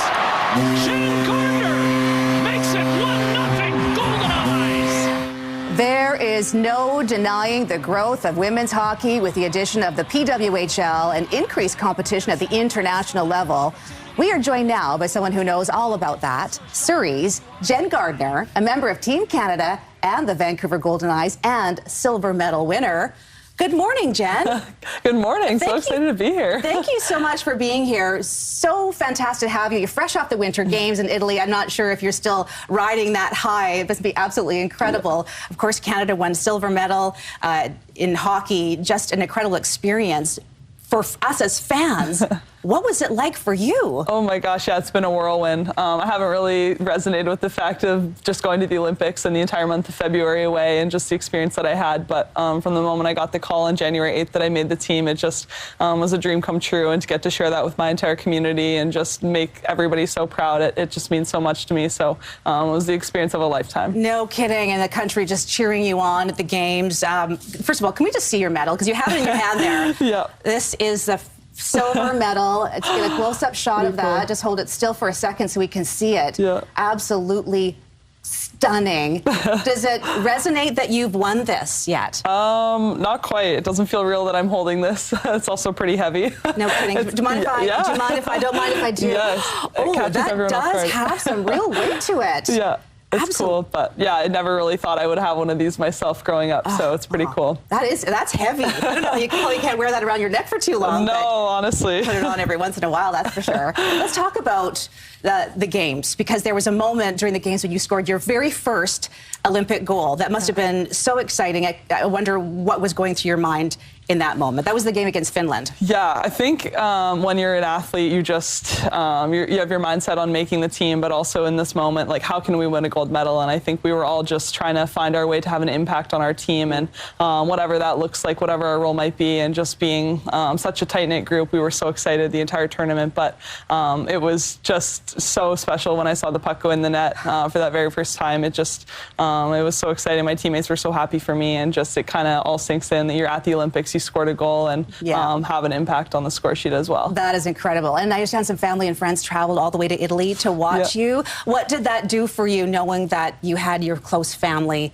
there for you in the crowd? Definitely, yeah. When I found out I made the team, I obviously called my parents right away, let them know. They told me that they had kind of been planning their trip already and had stuff in line just in case. And then some close family friends, they said that they had booked their trip because when I was younger, they said, if I ever make the Olympic Games, they're coming. And they held themselves to that, and they were in Milan with us. So it meant so much to me to have the people who supported me and were in my village growing up get me to where I am today. Incredible. After the game, did you have a chance to relax? Because I mean, I'm sure like there's so much intensity when you're playing the games. After you won your medal, like, did you have a chance to relax? Did you sort of take in the atmosphere in Italy? Did you have that time? Yeah, we explored in downtown Milan. We went to the Duomo. We did a couple of fun activities. The weather was beautiful, so it was nice to just experience the city as well as being part of the Olympic Games. We got a chance to go and see some other sports, the figure skating, speed skating, so that was really fun. And obviously the men's semifinal game and then gold medal game for Team Canada. And so that was just special to be a part of those environments and witness those. What an experience for you. We just want to put up a quick photo of you when you were little,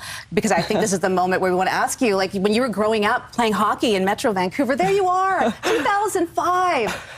Did you ever think you'd turn it into a pro career like you have with the Vancouver Golden Eyes and on the Olympic team? No, not at all. I mean, definitely not the Vancouver Golden Eyes, just given the fact that there was no PWHL. I just dreamed of playing on the Canucks and being on a line with the Sedins. And we used to play mini hockey in our basement with me and my brother and his friends. And I just wanted to be one of the guys and go and play in the NHL. But it's just such a dream come true to now get to play at home on a female hockey team and show other girls what's possible and that dreams do come true. And you're such a big part of growth in hockey. Like, where else would you like to see it go? Do you have dreams that it goes even further? Oh my gosh, absolutely. I think all of us in the PWHL have such a goal of growing the game, like you said, and with continued expansion, I think it's so special to bring the PWHL to different markets. We see that with the Takeover Tour, even the Takeover Tour last year on January 8th here in Vancouver. It was so special. I think there was 19,038 people that showed up from the entire West Coast for us. And just to now bring that to the other markets as well, it's going to be so exciting for female hockey. Well, we can't see what comes next. And for you and the Vancouver Golden Eyes, and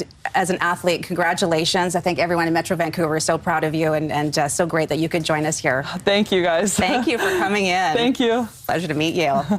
Still with sports, FIFA has just unveiled its poster for the upcoming World Cup, and there is a Vancouver connection. We're going to meet the artist behind the official FIFA World Cup 2026 tournament poster. We'll have that a bit later in our 8 o'clock hour. But I think they call this love. It's nice to wake up next to someone you care about. Your Thursday morning sidebar is just ahead. They call this love.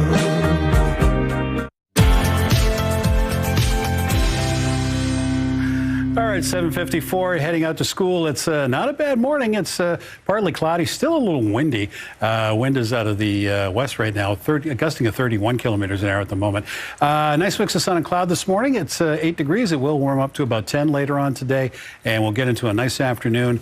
The rain comes back, though, probably late tonight and then into tomorrow, with showers around for Saturday and more rain for Sunday. And Monday, looking at showers, and by the time Monday evening rolls around, you could see a few flurries because it is going to get a little chilly. Flurries, Yes, flurries in the forecast. Right? Subject to change without notice. Okay. Well, stay tuned. There you go. It's perfect ski weather. Yeah, right. For some of us. We'll work on that some more. Yeah. Anyways, you just turned to me and said you can't wait for this segment. I always love this segment. So yeah, it's time for your sidebar. Let's get it going.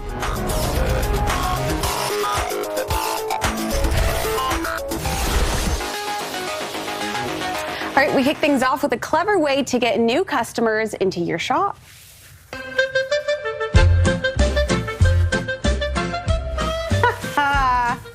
This guy was told to bring in new clients, and that's exactly what he did. He's first pretending to be a swaying plant, and then he just pushes you on in there. You don't even know how you got there. Wow. Yeah. He's also like technique. the big sort of balloon stick figures out on car The balloon dealerships. guys, the wind men. Yeah. He just did it on a budget. Just using his own arms. Now for a little early morning math.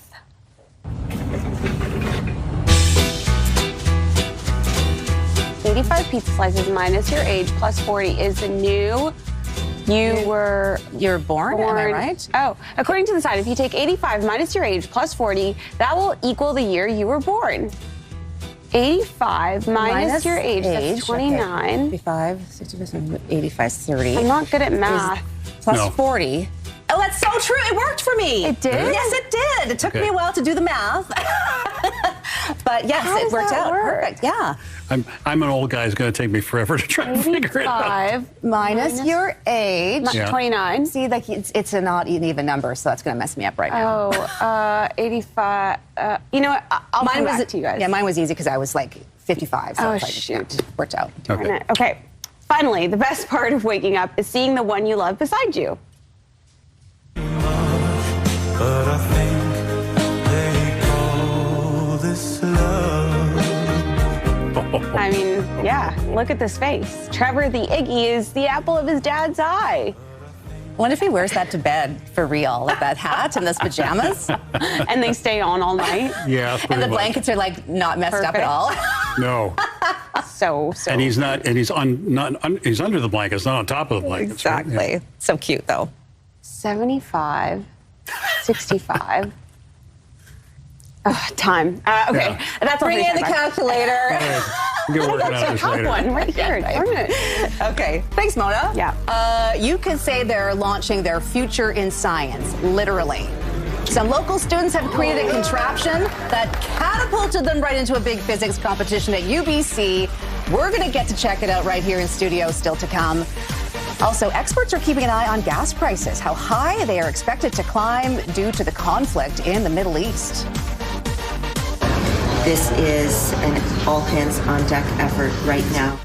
Thousands of Canadians are looking for help getting out of the Middle East. How the Canadian government is trying to help. Your top stories are next.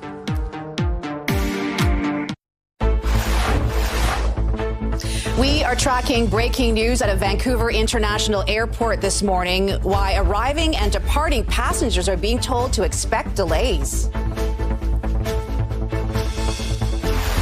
Pain at the pump. Gas prices shoot up in Metro Vancouver, and an expert says the war in the Middle East is a big reason why.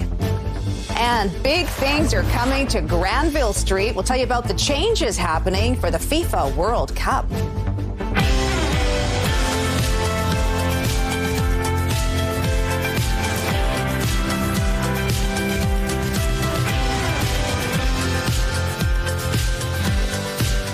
Well, good morning, everyone. It's Thursday, March 5th. Welcome to Your Morning Vancouver. I'm Carrie Adams. We begin with breaking news. If you're heading to the airport this morning, you may want to give yourself some extra time. YVR says you could experience some delays due to what they say is a tech issue. In a statement, YVR says an earlier IT systems issue has caused disruptions for both arriving and departing passengers. They also expect some additional congestion in the terminal and at security checkpoints. Passengers are encouraged to check flight information with their airline before arriving at the airport and are advised to get there early to allow extra time for check-in. We may have some sticker shock at the pump if you're trying to fill up this morning. As the conflict in the Middle East continues, experts are keeping a close eye on gas prices. Our Yasmin Gandam joins us now live from East Vancouver with more on this morning. Good morning, Yasmin. Prices have shot up and they may go further. Good morning, Carrie. That's right. We're here at the Petro Canada at Hastings and Renfrew, where the price is at $182.9 a liter. That's about a 5-cent increase overnight and 10 cents since Monday. And now I did speak with a gas analyst who says that we might see a little bit of a price increase over the next few days, but it shouldn't last too long. Take a listen. This is probably as shocking as it's going to get. Maybe a little bit more on the diesel side, another 10, 15 cents, another 10 cents on the gas side, but that's as far as I see it going for now. McTeague says the price all depends on how long the conflict in the Middle East goes on for. 20% of all oil traded passes through the Strait of Hormuz in the Persian Gulf, which Iran controls. Despite fears the conflict will have a similar impact to Russia's invasion of Ukraine 4 years ago, where the price shot up 20%, McTeague said if that were to happen, it would have already. The average price of regular gas in Vancouver is sitting at $180.9 a liter, according to Gas Wizard. Now, he says although it is concerning due to that conflict in the Middle East, these were the same prices that we saw last year. We may see a little bit of fluctuations throughout the week, but then things will start to cool down. But of course, we do not know how long this conflict is going to last for, so anything can happen. So it's definitely something to keep a close eye on. Carrie? Well, okay. Yasmin Gandam joining us live this morning. Thank you. Well, meanwhile, dozens of people have gathered in Vancouver to show support for the U.S. and Israeli-led military action in Iran. This was the scene last night at Robson Square. Some held signs praising Donald Trump and Benjamin Netanyahu. A separate group of demonstrators who opposed the military action were also there, and Vancouver police stood between the two sides. No arrests were made, according to VPD. Well, as the conflict in the Middle East continues to spread throughout the region, thousands of Canadians have requested assistance from the Canadian government to leave. And Canada's Foreign Affairs Minister has detailed the options the government is pursuing to get Canadians out. Let's go now to Scott Hurst, who joins us now with more on this. Good morning, Scott. What can you tell us about the plans to help Canadians leave the Middle East? Good morning, Carrie. As this war has continued to escalate really with every passing day since the weekend when the U.S. and Israel launched their initial strikes on Iran, countries around the world are facing increased pressure to get their citizens out of the Middle East. Specifically for Canada, according to the Foreign Affairs Minister, there are more than 2,000 Canadians who have requested assistance leaving the Middle East. That's out of the more than 106,000 Canadians in the region who've registered with the Government of Canada. And the Foreign Affairs Minister has detailed the 3 avenues the Canadian government is working on to get citizens out of the region, including trying to confirm a number of charter flights, of course, depending on airspace, specifically for Canadian passengers, block booking seats on commercial flights, also ground transportation through some countries when it is safe to do so. The most requests for Canadians trying to get out of the region have come from the United Arab Emirates. That is where Canada has had Canadian citizens have made more than 1,100 requests for assistance leaving. And so what the Canadian government trying to do right now is confirm those charter flights to get those charter flights available for Canadians, but also block booking on a number of commercial flights. And also in some areas, as I mentioned, Carrie, particularly in Israel, where flights out for Canadians aren't yet available at this time. According to the Foreign Affairs Minister, the Israeli government is providing bus service to Egypt in order to get citizens out that way. So, Scott, what are the next steps for Ottawa to coordinate evacuations? So that is the big issue here, and that is the big concern, of course, not just for Canada, but for all the countries around the world who are facing increased pressure. A lot of this is dependent on airspace. Is the airspace open? Are commercial options still available? So that is really the first question when it comes to logistics. Then it depends on local guidance, and it depends on the ability for safe passage. So as I mentioned, there are more than 2,000 Canadians who have requested assistance leaving. 75 were able to get out on a commercial flight yesterday using seats that were block booked for Canadians. That was out of Lebanon. And according to the Foreign Affairs Minister, Kerry, more than 200 additional seats are available for Canadians over the next 3 days. Okay, CTV Scott Hurst joining us this morning. Thank you. Thanks, Kerry. Well, Premier David Eby is expected to meet with the head of OpenAI today over the company's response to the Tumbler Ridge tragedy. It comes after Canada's artificial intelligence minister met with OpenAI's CEO, Sam Altman, yesterday and said Altman agreed to make changes to ChatGPT. The meeting was virtual and lasted around 30 minutes. The shooter was banned by OpenAI from using ChatGPT last June because of worrisome interactions. However, they didn't alert law enforcement before the attack last month. BC Premier David Eby has demanded an apology from Altman to the people of Tumbler Ridge. Meanwhile, the father of a 12-year-old girl critically injured in the mass shooting says she is making progress in hospital. He's posted videos on Facebook showing Maya Gabala enjoying some of her favorite TV shows from her hospital bed. He says it's been so special to see her have a sense of familiarity and comfort. He listed several examples of Maya's improving condition, including clearer CT scans, more physical movement, and her left eye reacting to light, writing, "It might seem little, but it's a lot for her." Well, a new UBC study warns our drinking water could face hidden risks long after wildfires burn out. Researchers say communities need to get ahead now to protect their treatment plants. After BC had its worst wildfire season ever in 2023, a team of researchers decided to take a deeper dive into the potential health hazards related to our drinking water. One of the researchers says eventually wildfire contaminants reach the ground and are washed away by rain and later by melted snow. He says that's bad for treatment plants. Treatment plants are designed to just deal with a range of contaminants that would be like the normal load that they have been treating like for 10 years, 20 years maybe. He says so far the data in BC is limited, but in Alberta, when they looked at the impacts of the massive 2016 Fort McMurray fire, there were elevated levels of nitrogen, phosphorus, and lead.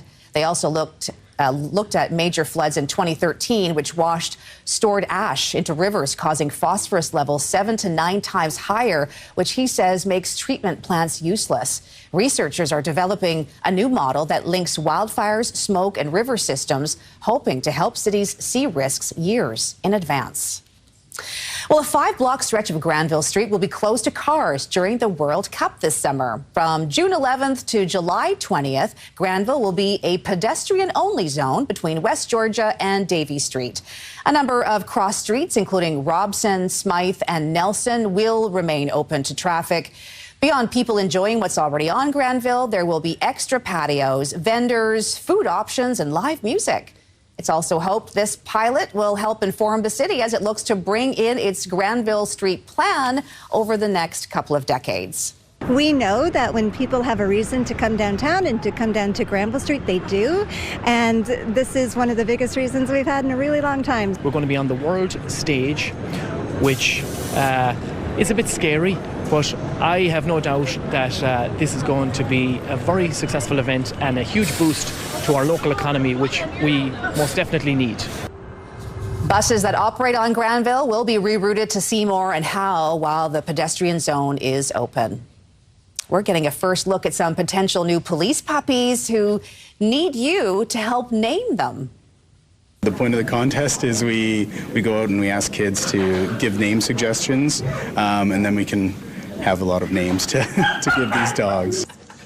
This year's suggestions must start with the letter B and be fewer than 10 letters. And kids are encouraged to use their imagination. Entrants have to be between 4 and 14 years of age and submit their name before March 26th. We were trying to come up with some names earlier. Lots of B options out there. Yeah. Yeah, there is. Yeah, they look so cute right now, too, so you can't think of cute names. The first name that popped in my mind was Bosco. That was a German Shepherd that grew up in the house next door to us. Yeah, when I was growing up. That's a good one. Someone write that down and submit it. Bosco. That's a good one. Yeah, I like that. Yeah, Vanessa, one of our producers, said Buster. Like Buster, busting criminals. Pretty good. Yeah. I think that's really good. The dog can say, well, you've been busted by Buster. There you go. That's a good tagline. He gets his own TV series, right? Buster. He's busted by Buster. Let's get to your weather. CTV weather brought to you by Chambers Plan, Canada's #1 plan for employee benefits. It's more than just health and dental. Learn more at chamberplan.ca. I do get a bit of spare time here this morning to think about this stuff. Some cloud at the moment, so a nice mix of sun and cloud. Wind is still pretty brisk. It's out of the west, 30 kilometers an hour. It was really blowing harder earlier this morning, and we've been sitting around 8 degrees for most of the morning. The cloud will clear away for a sunny afternoon, but then it builds back in again earlier in the evening, then later in the evening and overnight and into tomorrow morning. There'll be periods of rain back right across the south coast, right across the lower mainland, and then it does dry up but stays cloudy for Friday, and we're not quite done with the rain just yet. So a mainly cloudy morning, but it is clearing out for a mainly sunny afternoon. We'll get the cloud back in this evening, and the rain comes back this evening as well, or closer to midnight, and temperatures will get up to about 10 degrees today. We'll check more with the 5-day forecast. Got that coming up in about 10 minutes. Carrie. All right. Sounds good. Thanks, Mark. Well, FIFA has just unveiled its poster for the upcoming World Cup, and there's a Vancouver connection. I am over the moon. I am ecstatic with how it all turned out. Yeah, later this hour, we're going to meet the local artist scoring a major FIFA World Cup contract and get a sneak peek at his creation. That's still to come.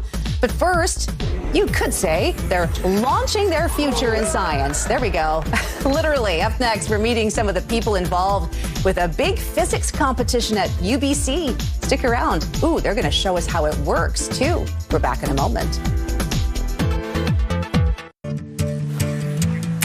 Time now for this morning's Skywatch, and let's head into the southern interior for this live shot at the Okanagan, right outside Kelowna. Looks like a little cloud, but there's some sun later today, too. CTV Skywatch is brought to you by Kermac Collision and Autoglass, the name you'll remember when it matters. Kermac cares for kids. Well, high school school students from across BC have put their minds to the test at the 48th annual UBC Physics Olympics. The event included building catapults, designing pole climbers, and tackling mystery labs that bring science to life. Joining us this morning are professor and lead organizer of the UBC Physics Olympics, Marina Milner-Boltonton, and grade 12 student Clement Yu from Eric Hamber Secondary, who brought along his team's catapult. We were showing that before the break. We'll get to that in a minute. But good morning, and thank you so much for being here. Thank you. Appreciate you coming in. This is, and I didn't know, this is one of the largest and longest running competitions of its kind in North America. So, Marina, maybe break it down for us for people who aren't familiar with the UBC Physics Olympics. Tell us about it. The key is that it is a team competition. People think if it's an Olympics, then it's an individual competition. It's a key competition. It is focused on real hands-on activities. It's not writing a worksheet. The teams solve 6 different challenges from all over BC, and most importantly, it is focused on the physics and science and engineering content. A lot of people talk about STEM, but we actually do STEM. I love that. And we involve teachers who are amazing teachers coming on Saturday to do that. Really cool. Look, there's a lot of neat inventions and creations there. So, Clement, was this your first time competing in the UBC? This is actually my 3rd year. Okay. I've been doing it since grade 10 when I was invited by my teacher to do it. So you do definitely see this as something you're passionate about. Yeah. What was that experience? What has the experience been like for you being at this event? I think it was extremely exciting for all of my teammates and myself because, first of all, we usually only see the people in our own school, but this was an opportunity for us to expand our horizons and look at, these are what kids from all these other schools from around BC are doing. And it was really exciting for us to see how we kind of stood against the rest of the competition. And what went into designing this catapult? What goes into creating something like that? So every year they give us a rule book. And this year, the real challenge was taking energy out of a pendulum and using it to launch a hacky sack as far as we could. Okay. So what we did was we used a ratchet, which is basically, if you think about a bike pedal, when you pedal the bike forward, the wheel will spin. But if you stop pedaling or if you start pedaling backwards, the wheel keeps spinning forwards. Wow. So because the pendulum swings back and forwards, we had to use this mechanism to really wind up the catapult, and that was one of the really big challenges. Okay, we're taking a look at it here in our studio. So, Marina, there's events like projectile launchers, pole climbers, mystery labs, Quizzics, as they call it, Fermi questions. It sounds like a lot of things. I don't know what they are, but these are all skills that are designed to develop, I guess, future scientists. Maybe expand on that. We have 2 big goals. One is to expose kids all over BC to what science really is. For example, Fermi questions are estimates. We all need to be able to estimate if something is plausible, if something is realistic. And also, we wanted to show that science content and engineering plays huge roles in our life, in anybody. You don't need to be a physicist to have the skills. We want all kids to have an opportunity to be exposed. I love that. Okay, now we don't want to wait any longer. We want to check out the catapult. Okay, we're going to go check it out over here. It's right over on our demo table. Let's move on over. It's quite the contraption here. Okay, so Clement, we'll let you walk us through this, and we're gonna launch the hacky sack. So unfortunately, we weren't able to bring the pendulum, so we have a small version of what was the pendulum. So I'm gonna be basically winding it up manually, but as you can see, this is a bearing that only allows it to rotate one way, which allows us to wind it up. Are we expecting it to not go as far then, as what we saw in the video? We'll see. Well, okay, stay tuned here. Okay, let's go. So you're gonna crank it. Yep. Wind it. Okay. And we're gonna put Let the me know if I load can in. help in any way. Okay, here we go. And let us know when. Oh, there you go. And so the other one went quite a bit further. But this, you know what? That's actually pretty good. Yeah. Way to go. Thank you. Good luck. I know that you've probably got a bright future ahead of you in science and technology. And Marina, thank you so much for joining us, and thanks for bringing this in. Of course. Yeah. I know you're to improve. Thank you. Thanks for coming in. Thanks for having us. All right, stick around, everyone. We're going to catapult into the commercial, and we'll be right back after a short break. We should do one more time, and I'll catch it this time. Seriously, let's just do it for fun. unforgettable adventure? Indulge in the magic of Hong Kong. Enter for a chance to win a trip for two, courtesy of the Hong Kong Tourism Board. The prize includes round-trip flights on Cathay Pacific, 4 luxurious nights at the Park Lane, Hong Kong, $1,000 spending money, and a 3-day pass, granting access to over 20 amazing attractions. Explore vibrant markets and serene temples, indulge in world-class cuisine, there you go, and take in breathtaking views. Enter online now at ctvvancouver.ca by scanning the QR code on your screen. 8:24 on this Thursday morning, which is clearing up a little bit. We have some cloud. It's 8 degrees. Wind is still a little bit gusty. It's out of the west at 30 kilometers an hour. It was really blowing earlier this morning. But all that cloud will clear away for a sunnier afternoon. And then it builds back in again tonight. And so does the periods of rain starting up sometime around midnight, continuing overnight and into tomorrow morning.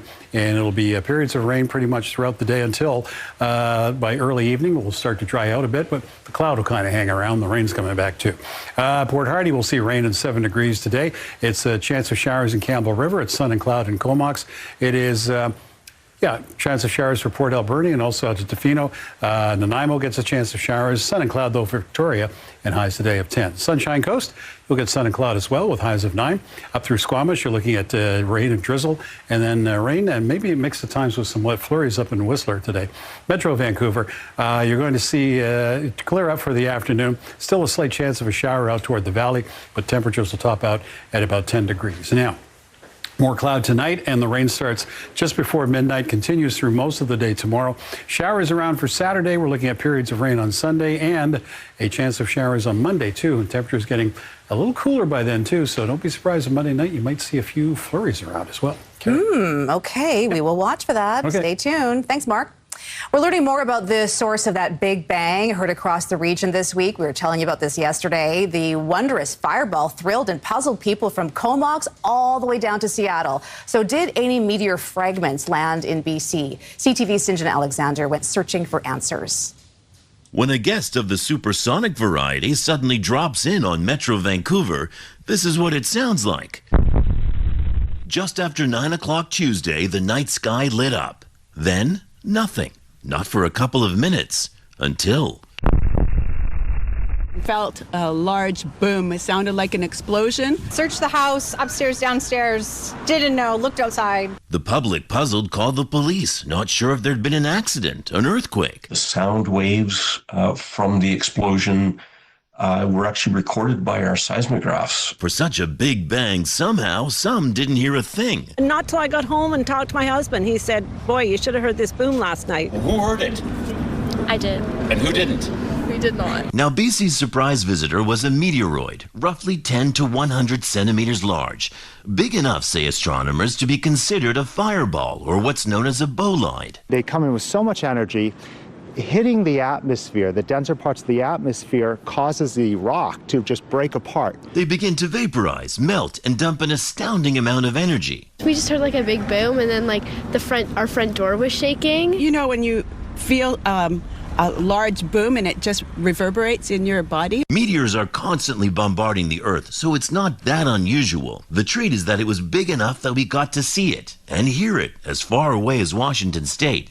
Now, it's possible some pieces survived and may have landed around Whistler or Pemberton. However, it's a very mountainous area, and I don't expect any pieces to be recovered. It was very nice this morning to figure out what that sound was. Anyone who missed it needn't worry. Another cosmic guest will drop by soon enough. We just won't know when. St. John Alexander, CTV News, Vancouver. Yeah, now that we know what it is, it's a bit of a relief. But in the moment, people hearing that were just a flash in the sky like that, not really knowing. And then a big kaboom afterwards. Yeah. Unless you're us, we were in bed. I was like, what? I would not have heard that or seen it. Yeah, no, I was sound asleep. No, I missed that totally. And then when I got in here and I saw who went down the show went down, I went, what happened? There you go. Yeah, but no fragments, from what I understand, that were found. So thankfully. Yeah, we don't want that landing on your car. It's a great reminder, though, to be ready for anything, right? No Have kidding. your emergency kits. Right. Well, we live in an earthquake zone. You know, we have lots of storms, lots of things that could happen, and now we've got to watch out for meteors. One more thing to add to the list. About 7 cans of chickpeas in my pantry. There you go. That's what you're going to live off of. 8:28. Here's the view from the beautiful Grouse Mountain, celebrating 100 years this year. A great view it is. And here now is a look at your top stories.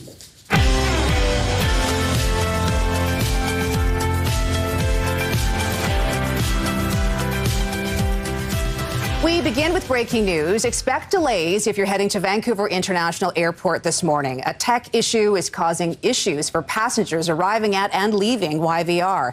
In a statement, YVR says an earlier IT systems issue has caused disruptions to early morning operations.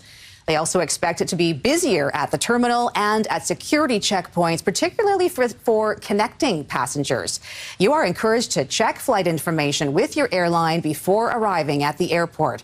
Passengers should also get to YVR early to allow extra time for checking in. Well, turning now to the latest on the war in the Middle East, as the United States and Israel have launched more strikes on Iran. Explosions lit up the sky over Tehran overnight as the fighting entered a sixth day. An Iranian government agency says at least 1,230 people have been killed since the U.S. and Israel launched their attack on Iran on Saturday.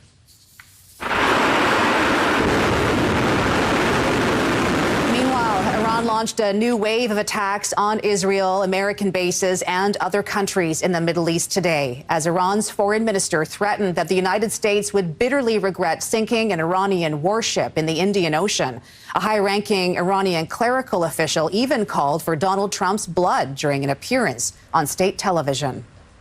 Prime Minister Mark Carney is not ruling out Canada's military playing a role in the war with Iran. One can never categorically rule out participation. We will stand by our allies when it makes sense. There's a distinction between the offensive actions that were taken and are being taken by the United States and Israel, that were taken by them without consultation with Canada, with other allies. Carney was speaking to Australia's Prime Minister when he was asked if there was a situation where Canada would get involved with a conflict.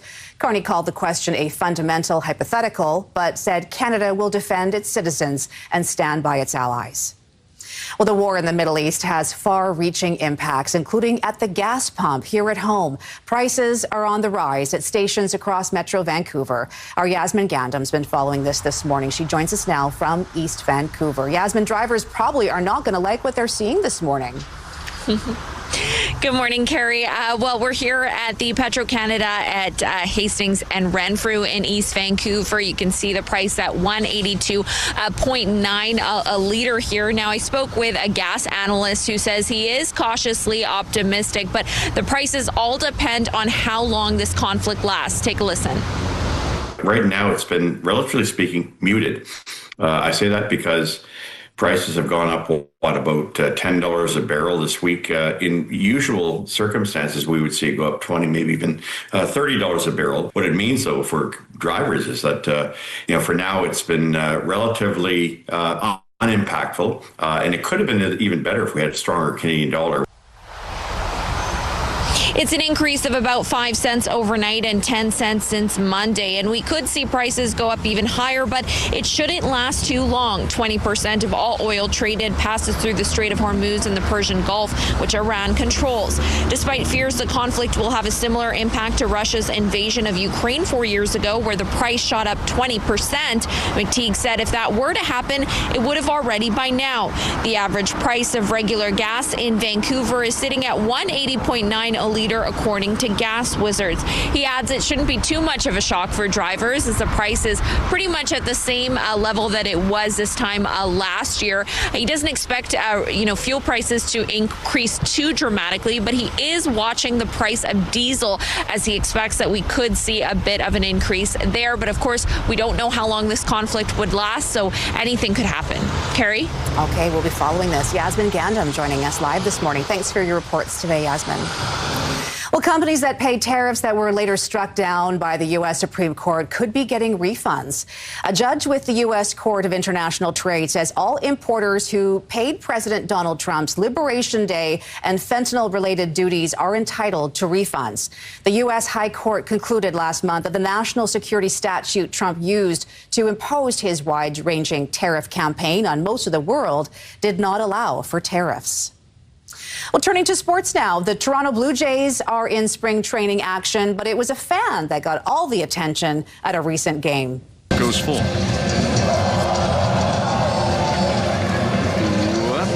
Whoops is right. A foul ball sent a Detroit Tigers fan who tried to catch it tumbling over the seats.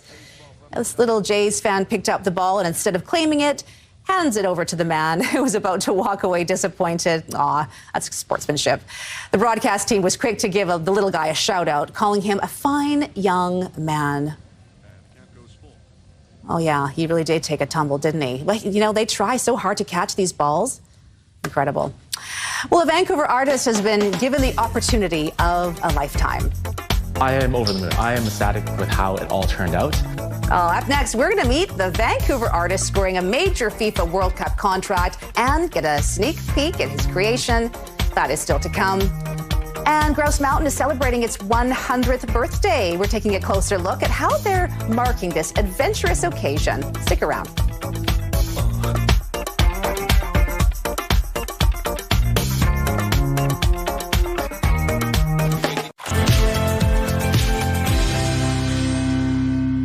Well, it's something that is going to be seen by millions of people around the world, and there is a BC connection. The official FIFA World Cup 2026 tournament poster has been unveiled.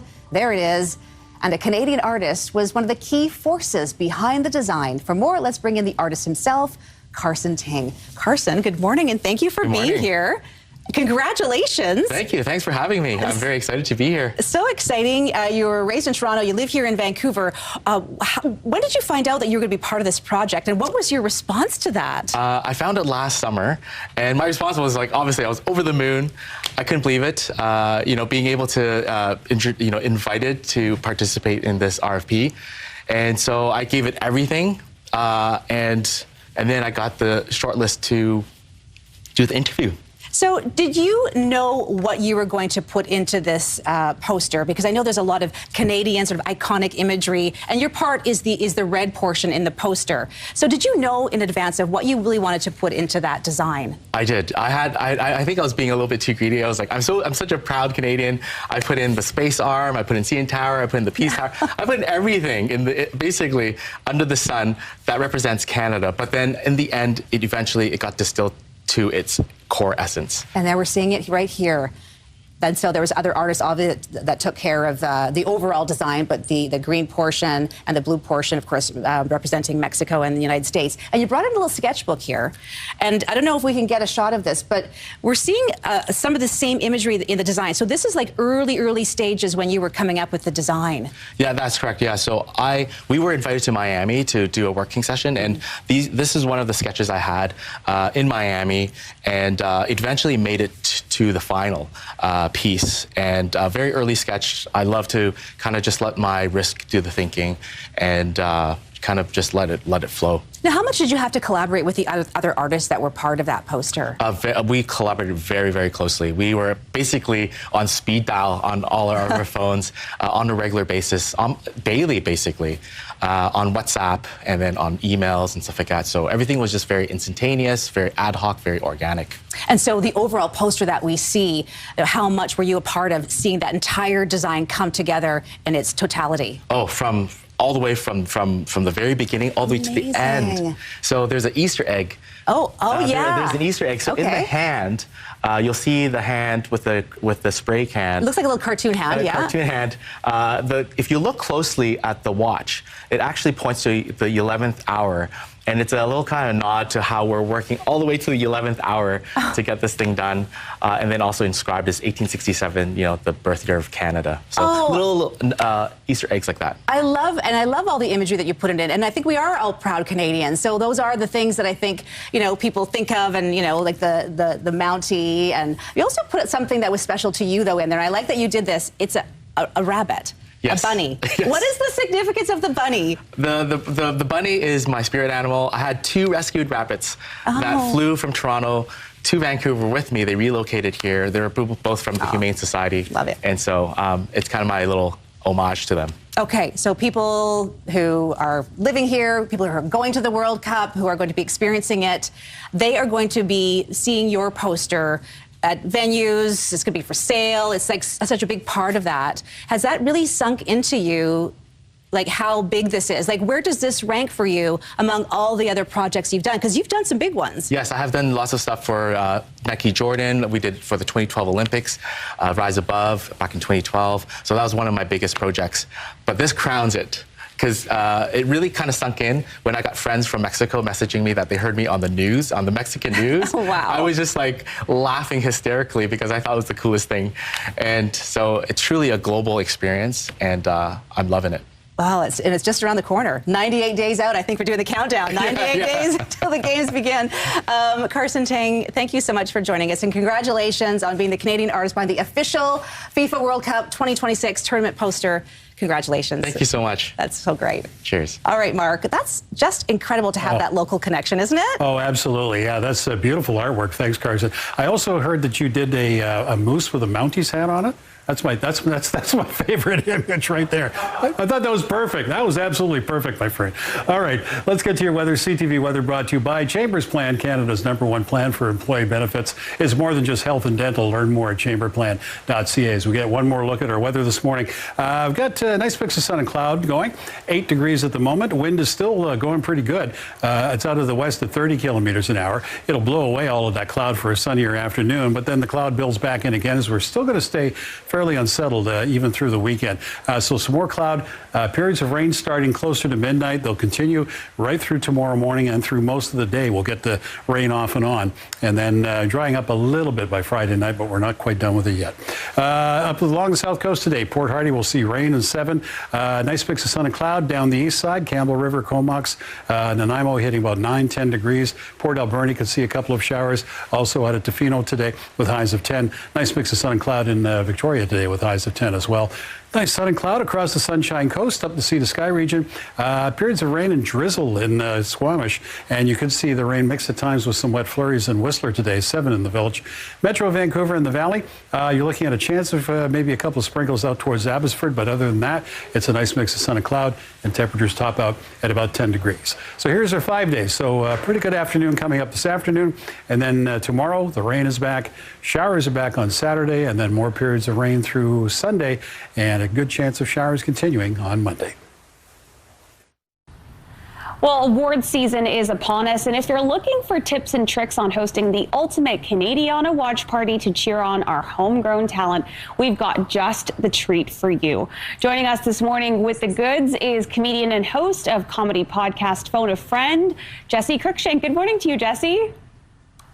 Good morning, Mona. How are you? I'm very well, thank you. I'm excited to talk to you about this segment. It smells incredible, and we're going to get to why in a bit. But first, what are some tips on what to wear when you're hosting a watch party?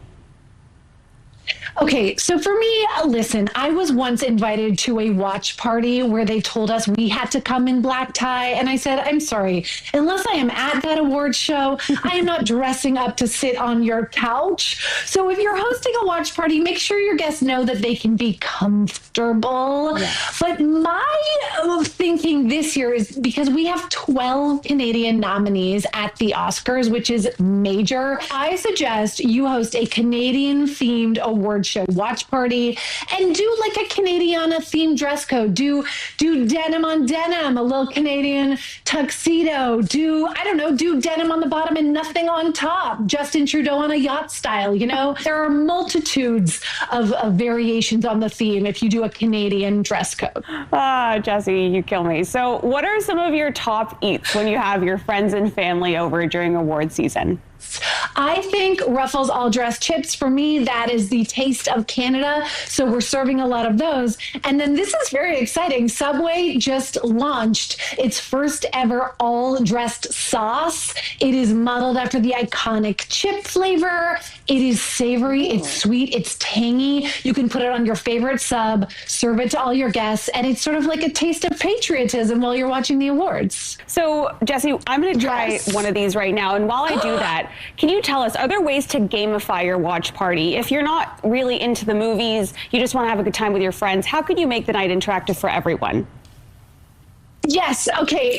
I like that you want to distract us from watching you eat, Mona. I want to see you try the all-dressed sauce because it just came out. I want to get your take. This is a live moment, everybody. It's actually really good. I don't like plain sandwiches. I like sandwiches with a lot of sauce on them, and this one isn't too, it's not drenched. It's the perfect amount, and it's perfect flavor. It's actually really good. I agree. I have been eating them nonstop since the sauce came out. I truly I'm going to I'm just going to take the sauce home with me if no one at Subway steals it from me. But I'm so glad you liked it. And yes, while you're eating your sub with your all-dressed sauce, I think you should have a game if you invite people over, definitely a ballot, and then throw some fun questions onto your ballot. Don't just make it about the nominees. Include will Timothée Chalamet thank Kylie Jenner in his speech? Will there be a heated rivalry joke? Drink every time there's another awkward cutaway of Leonardo DiCaprio. I mean, you can eat, you can drink, make it a festive night for everybody. The possibilities are endless. Jessie, I want to say thank you so much for your time and for the laughs and for all the tips this morning. I'm going to keep enjoying this sub, and thank you again for your time with us. Thank you, Mona. All right, thanks, ladies. Well, many of us had embarrassing haircuts, some done at home in the bathroom mirror. I've done that. Still to come, how a Victoria woman's embarrassing childhood photo inspired a surprise birthday party when she turned 30. Stick around for that. We're back in a moment. You're watching Your Morning Vancouver.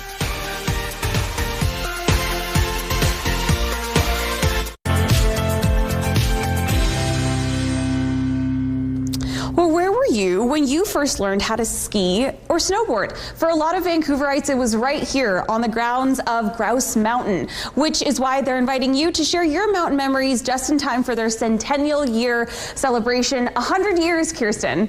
100 of them, yeah. It's pretty incredible. Now, the first documented memory we have here is in 1894. So what happened then? That's when we got our name. A group of hikers came up and found the blue grouse that were living here on the mountain, and the rest, as they say, was history. Pretty incredible. And as we move along this beautiful timeline that's here in your theater in the sky, you guys have really painted a beautiful photo of what Grouse Mountain means to a lot of Vancouverites and people from all around the world. So let's throw it over to the 1950s when you taught a lot of city dwellers how to start skiing and snowboarding. Yeah, I think if you ask a lot of people from the city, where do they learn to ski? They'll say Grouse.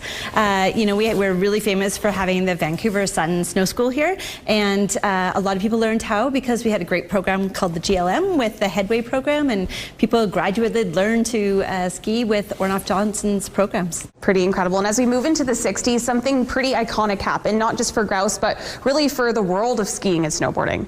So in 1966, we opened our blue tramway, and that was a really much easier way for guests to be able to get to the top of the mountain instead of an old chairlift or hiking to the top. And it really was a big change in momentum of being able to get more people here to ski and then eventually snowboard. Pretty incredible. And right behind you here, we have, how you guys have honored Indigenous cultures. So talk to us a little bit about that. Yeah, well, we're celebrating our 100th celebration here. We know that the mountain has belonged to the Indigenous people of the Lower Mainland for many more years than that, and has always been part of our story, and we're really proud of the fact that we continue to share that story. We have an elder that works with us, Willie Nahani, and he gets to tell his stories and his heritage stories throughout the culture within our feast house. So Kirsten, as we mark the past, you also want to encourage people to keep making memories here for the centennial year celebration. So how are you inviting folks to do that with this campaign?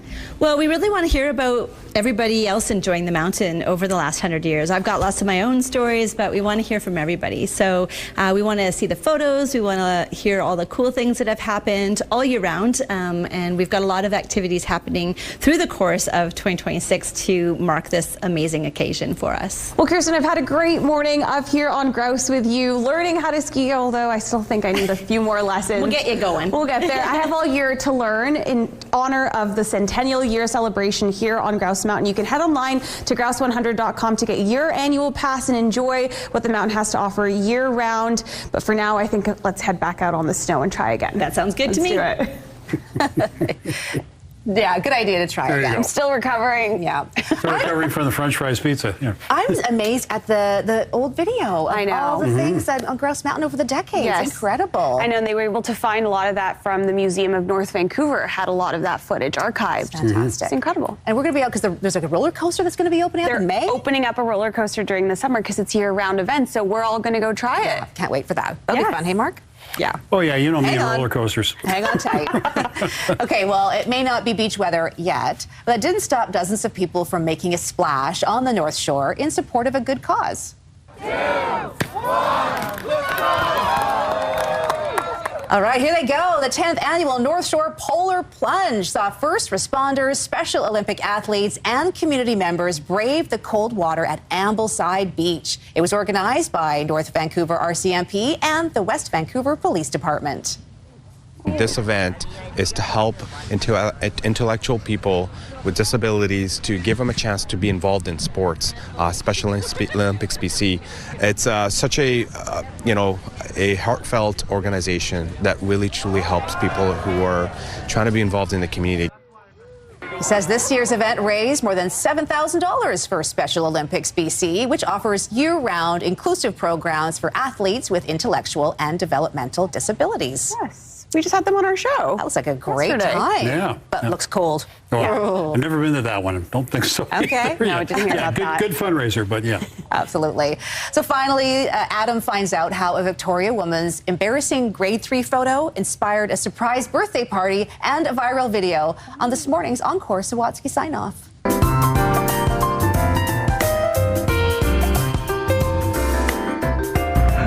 Annie will never forget the night before her grade 3 picture day when she decided to do something different with her bangs. Decided I didn't want them anymore, so I just started cutting. And never stopped to think she should consult with a grown-up first. And my mom walked in and she saw it and she was like, oh no. And ever since, Annie's friends have said oh yes to the resulting photo, which they all have copies of. You know, whenever anyone's bringing up an embarrassing childhood photo or things like that, we're like, oh, you got to see this one. So Emily and Jen decided to somehow include the picture during Annie's upcoming surprise 30th birthday party. We wanted to do some sort of dress-up theme night. So they rented a house for the weekend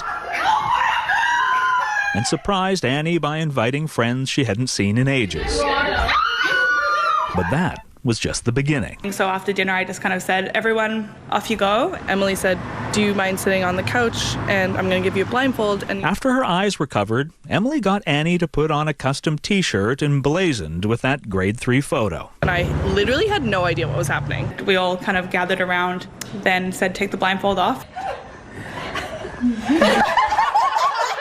Well, being surprised to see a picture of yourself on a t-shirt is one thing.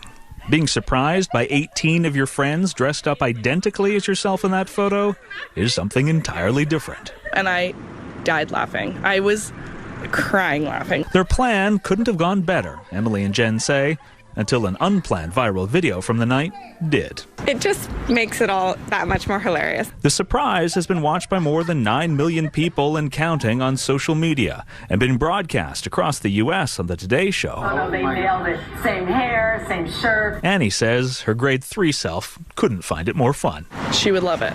She would say, that's a great haircut. And her 30-year-old self couldn't be more grateful to have friends like these. Adam Sawatsky, CTV News, Victoria.